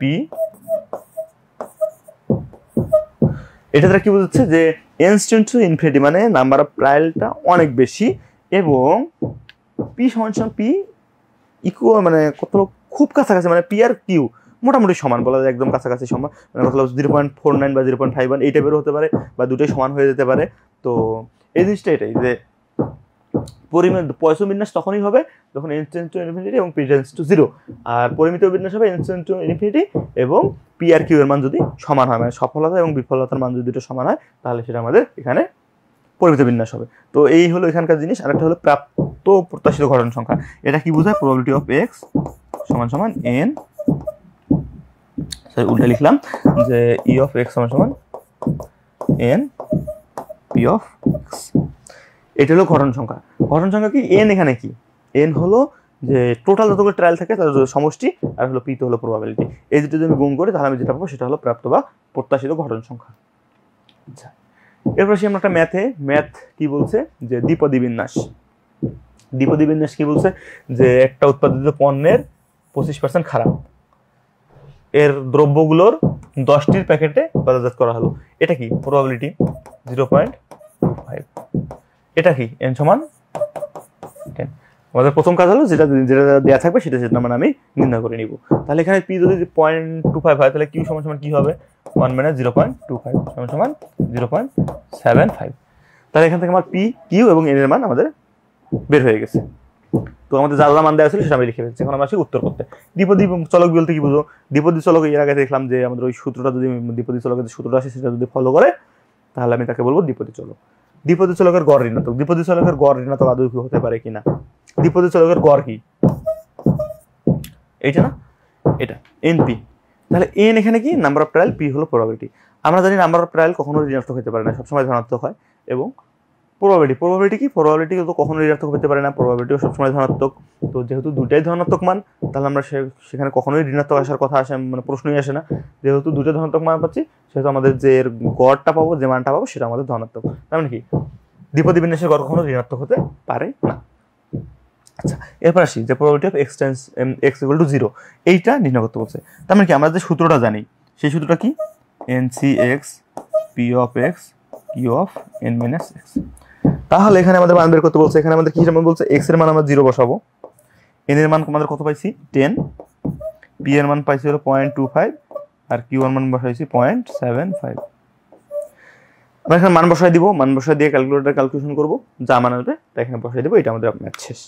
আচ্ছা, আসি হলো বঙ্কিমতা। প্রথমে বলছি আমি যে আমাদের এখান থেকে গ নাম্বারে এরকম মান বের করতে পারলে ঘ নাম্বারে বলে যে বঙ্কিমতা বা সূত্রতার মান নির্ণয় করো। তাহলে আমাদের বঙ্কিমতার সূত্র আমরা কি জানি?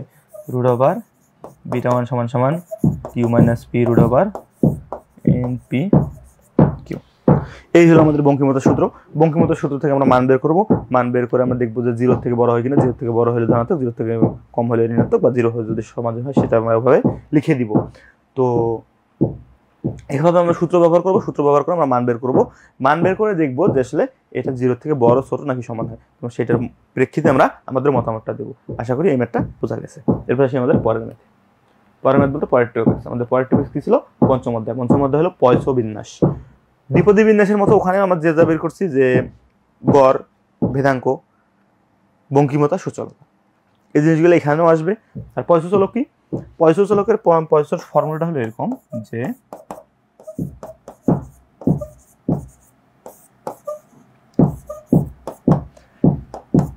x এর মান হলো 0, 1, 2 up to n R m এর মান সবসময় 0, সবসময় 0 থেকে বড় হবে।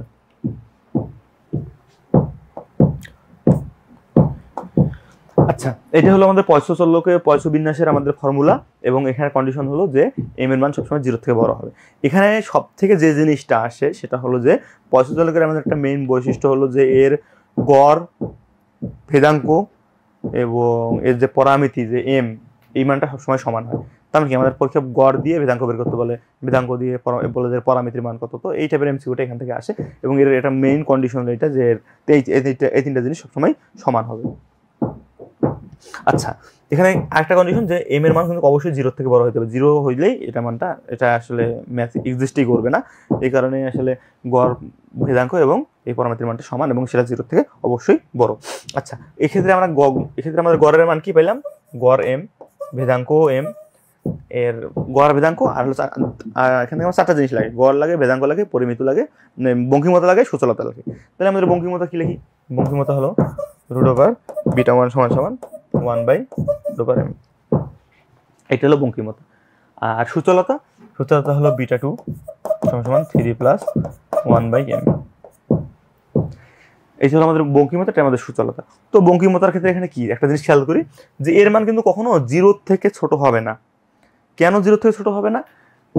√এর মান, m এর মান তো ধনাত্মক, যার কারণে √এর মানও ধনাত্মক আসবে এবং সেটা কি হবে 0 থেকে বেশি হবে এই মানটা।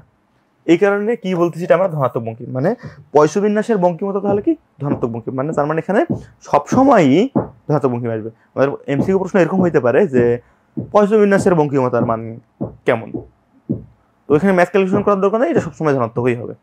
আর এটার ক্ষেত্রে কি হয়? যে সূচলতার ক্ষেত্রে সূচলতার মান আমরা চিন্তা করি যে 3 এর থেকে বড় কিনা, 3 এর থেকে সমান কিনা বা 3 এর থেকে ছোট কিনা। তো এক্ষেত্রে কি 3 + 1/m, মানে 1/m এর মান তো কখনো মানে 0 থেকে কম হবে না, সবসময় ধনাত্মক মানেই দিবে। তার মানে কি 3 থেকে আরো মান বেশি বেড়ে যাচ্ছে। তো 3 থেকে বেশি বেড়ে যাওয়া মানে কি অতি সূচল। তার মানে এখানে আমাদের প্রশ্ন এরকম হতে পারে যে পয়সো বিন্যাসের সূচলতার মান কেমন, তাহলে আমরা সরাসরি বলে দিতে পারি যে অতি সূচল মান সবসময় দেয়। তার মানে এখানে আমাদের দুটো জিনিস কনস্ট্যান্ট, একটা হলো বঙ্কিমতার মান, একটা হলো সূচলতার মান। বঙ্কিমতার মান আমাদের কি হচ্ছে, বঙ্কিমতার মান আমাদের দিচ্ছে যে এর মান ধনাত্মক বঙ্কিম সবসময়, আর সূচলতা কি দিচ্ছে, সূচলতা দিচ্ছে অতি সূচল সবসময়। তো এই জিনিসটা এই কয়টা জিনিস আমাদের মনে রাখতে হবে। আচ্ছা, এরপরে সে আমাদের পরের স্লাইডে আমাদের একটা ম্যাথ দেওয়া আছে। আমাদের এই অধ্যায় থেকে নরমালি এই টাইপের ম্যাথই বেশি আসে। আচ্ছা, যেখানে আমরা দুটো উদ্দীপক দেখবো। তো এখানে দুটো উদ্দীপক প্রথমে দেওয়া আছে যে পয়সো বিন্যাস কি, পয়সো বিন্যাসের হলো যে ফর্মুলাটা আছে, ওই ফর্মুলাটা যখন ফলো করে কোনো একটা প্রবাবিলিটি ডিস্ট্রিবিউশন বা বিন্যাস ফাংশন, তখন সেটাকে পয়সো সূচলক বলে। তারপর আসে হলো যে পয়সো বিন্যাসের বঙ্কিমতা কোন ধরনের। আমরা একটু আগেই দেখলাম যে বঙ্কিমতা কি হয়, সবসময় ধনাত্মক বঙ্কিম হয়, কারণ এটার মান সবসময় 0 থেকে বড় হয়। তারপর হলো উদ্দীপকের একের হতে পরিমিতির মান বের করো। তাহলে এই টাইপের ম্যাথ আসবেই, এবং এই অধ্যায় থেকে এই টাইপের ম্যাথ আসি সবসময়। তো এই জিনিসগুলো আমাদের অনেক বেশি ইজি এবং অনেক বেশি সহজ। এই জিনিসগুলো আমরা কি বের করতে বলছে,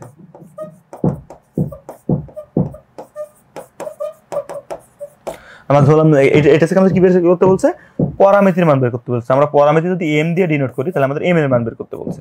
তো আমরা এখানে এম এর মান, এখানে আমরা কি করবো, ফর্মুলা বসাই দিব যে ই পাওয়ার এম, এম এর পাওয়ার 2 ফ্যাক্টোরিয়াল সমান সমান, তারপর হলো ই এর এম, তারপর এম এর পাওয়ার 3 ফ্যাক্টোরিয়াল।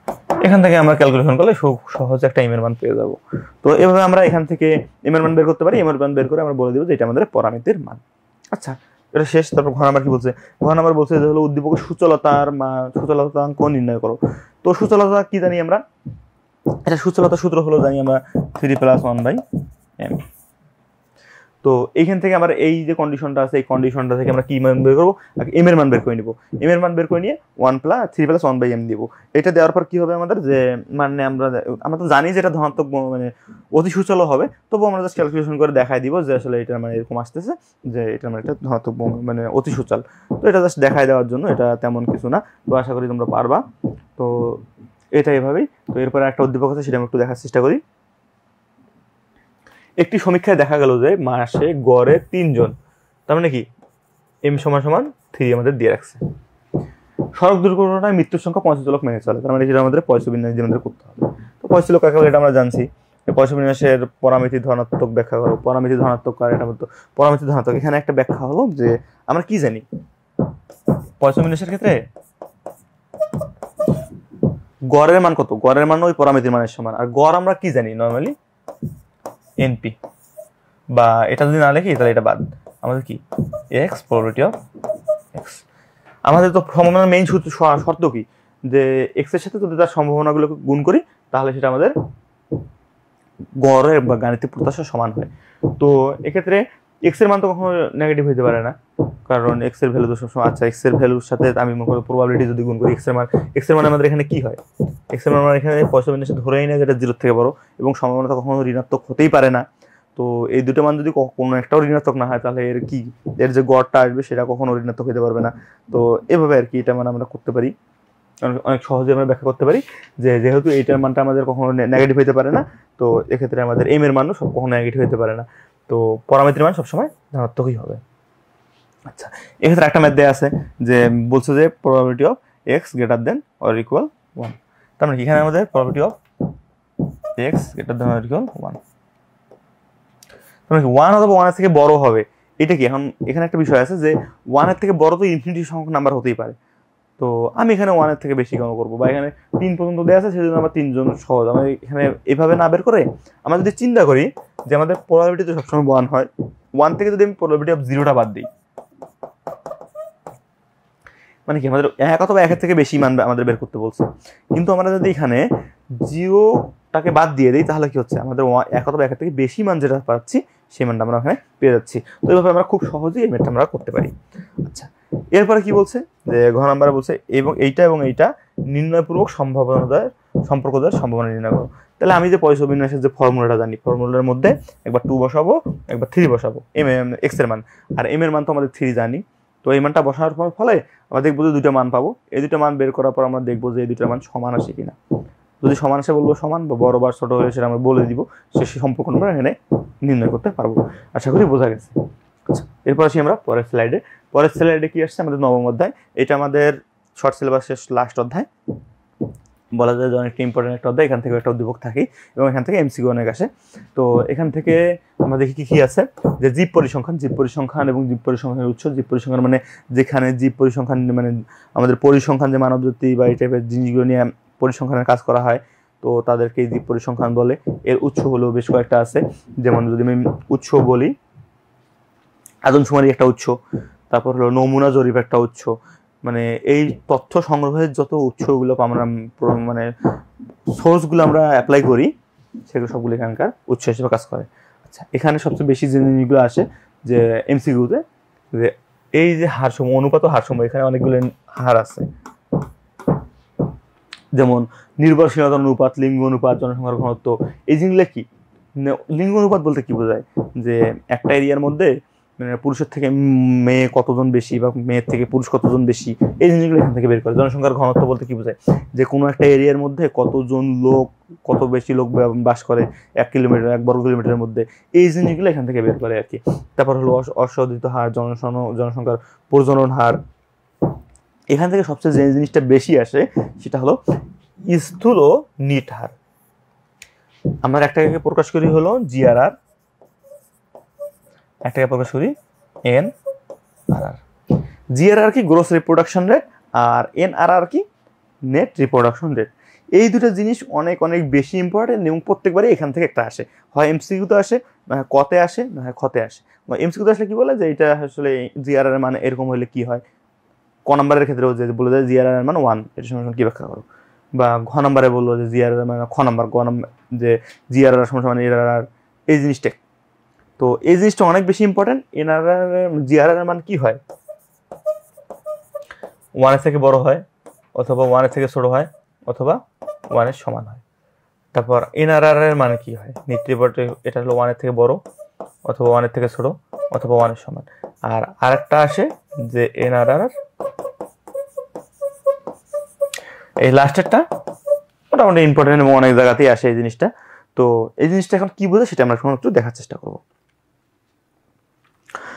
আচ্ছা, জিআরআর দ্বারা বোঝায় যে কোনো একটা এরিয়ার মধ্যে কতজন মহিলা আছে যারা সন্তান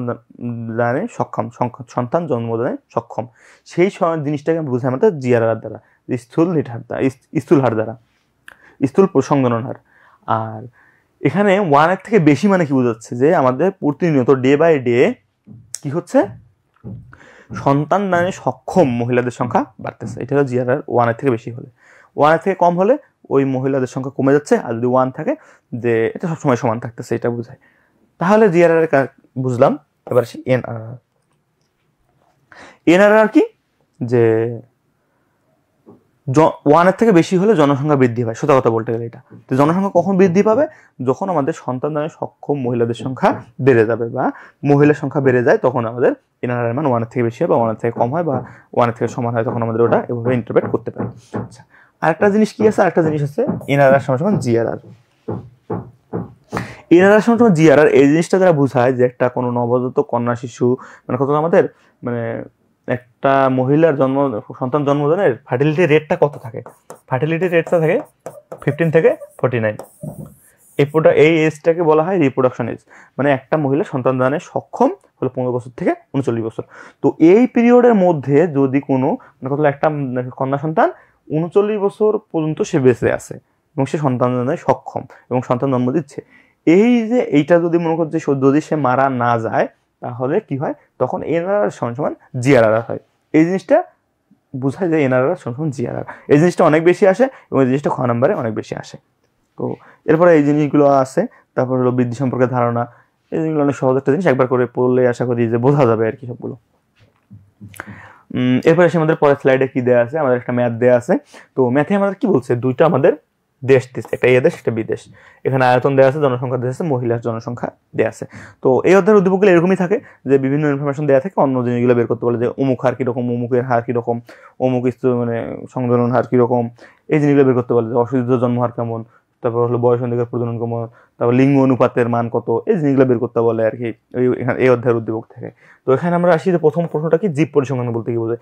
জীব পরিসংখ্যান বলতে বোঝায় হলো যেখানে জীবের যে তথ্য যে অ্যানালাইসিস করে সেই প্রসেস, সেই জিনিসগুলোকে বলা হয় জীব পরিসংখ্যান।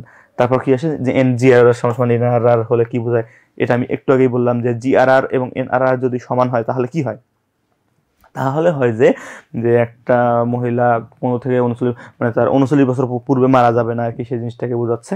আচ্ছা, এরপর সে হলো গ নাম্বার কি বলছে যে উদ্দীপকের দেশ বিয়ের লিঙ্গ অনুপাত। লিঙ্গ অনুপাত এর ফর্মুলাটা কি আমাদের সেটা আগে দেখি। যে লিঙ্গ অনুপাত, এখানে লিঙ্গ অনুপাতের ক্ষেত্রে আমাদের লাগবে হলো মেল ডিভাইডেড বাই ফিমেল। এখানে আমাদের বিদেশের মধ্যে মহিলার সংখ্যা দেয়া আছে এবং টোটাল জনসংখ্যা দেয়া আছে। তাহলে এক্ষেত্রে আমরা পুরুষের সংখ্যা পাবো কিভাবে? পুরুষের সংখ্যা পাবো হলো যদি আমাদের এই জনসংখ্যা থেকে মহিলাদের সংখ্যা বাদ দিই, তাহলে আমি পুরুষের সংখ্যাটা পেয়ে যাবো। পুরুষের সংখ্যাটা উপরে লিখবো, নিচে মহিলার সংখ্যা লিখে এটাকে 100 দ্বারা মাল্টিপ্লাই করে দেবো। মাল্টিপ্লাই করে দেওয়ার পর যে সংখ্যাটা পাবো সেটা আমাদের লিঙ্গ অনুপাত। আশা করি বোঝা গেছে। এরপর আসি ঘ নাম্বার কি বলছে, এ ও বি এর মধ্যে কোন দেশে বসবাসে বেশি উপযুক্ত। এখন কথা হলো একটা দেশে কত বেশি বসবাসের উপযুক্ত সেটা নির্ভর করে যে এরিয়াতে বসবাস করা যায় সেই এরিয়ার মধ্যে জনসংখ্যার ঘনত্ব কম কোনটাতে। এখন একটা জিনিস চিন্তা করি যে একটা ঘরে যদি দুইটা রুম সমান সাইজের, একটা রুমের মধ্যে 3 জন, একটা রুমের মধ্যে 20 জন, তাহলে কারা ভালো করে ঘুমাইতে পারবে বা থাকতে পারবে? যে রুমের লোক সংখ্যা কম, মানে কি যে রুমের জনসংখ্যার ঘনত্ব কম, সেই রুমের লোকজনরা ভালো মতো বা শান্তিতে থাকতে পারবে। তো জিনিসটা এখানে সেম। তো আমরা এখানে দেখবো যে আসলে এ আর বি এর মধ্যে কোন জায়গার আয়তনটা মানে জনসংখ্যার ঘনত্ব কম, যে দেশের জনসংখ্যার ঘনত্ব কম আমরা বলবো সেই দেশকে বলবো যে আসলে সে দেশ বসবাসের জন্য অধিক উপযোগী। সেটা আমাদের কিভাবে বের করবো, যে আমাদের প্রবাবিলিটি উপরে হয় হলো টোটাল পপুলেশন আর নিচে হয় হলো আয়তন। হ্যাঁ, উপরে হলো জনসংখ্যা মানে কতজন জনসংখ্যা থাকে সেটার সাথে ভাগ করতে হয় তার আয়তন দ্বারা। তাহলে এখানে প্রবাবিলিটি আমি যদি এর জন্য বের করি তাহলে কি হবে, 27500 ডিভাইডেড বাই 1600। তো এটা হলো এ দেশের জন্য জনসংখ্যার ঘনত্ব। তাহলে এইভাবে আমি বি দেশের জনসংখ্যার ঘনত্ব বের করতে পারবো।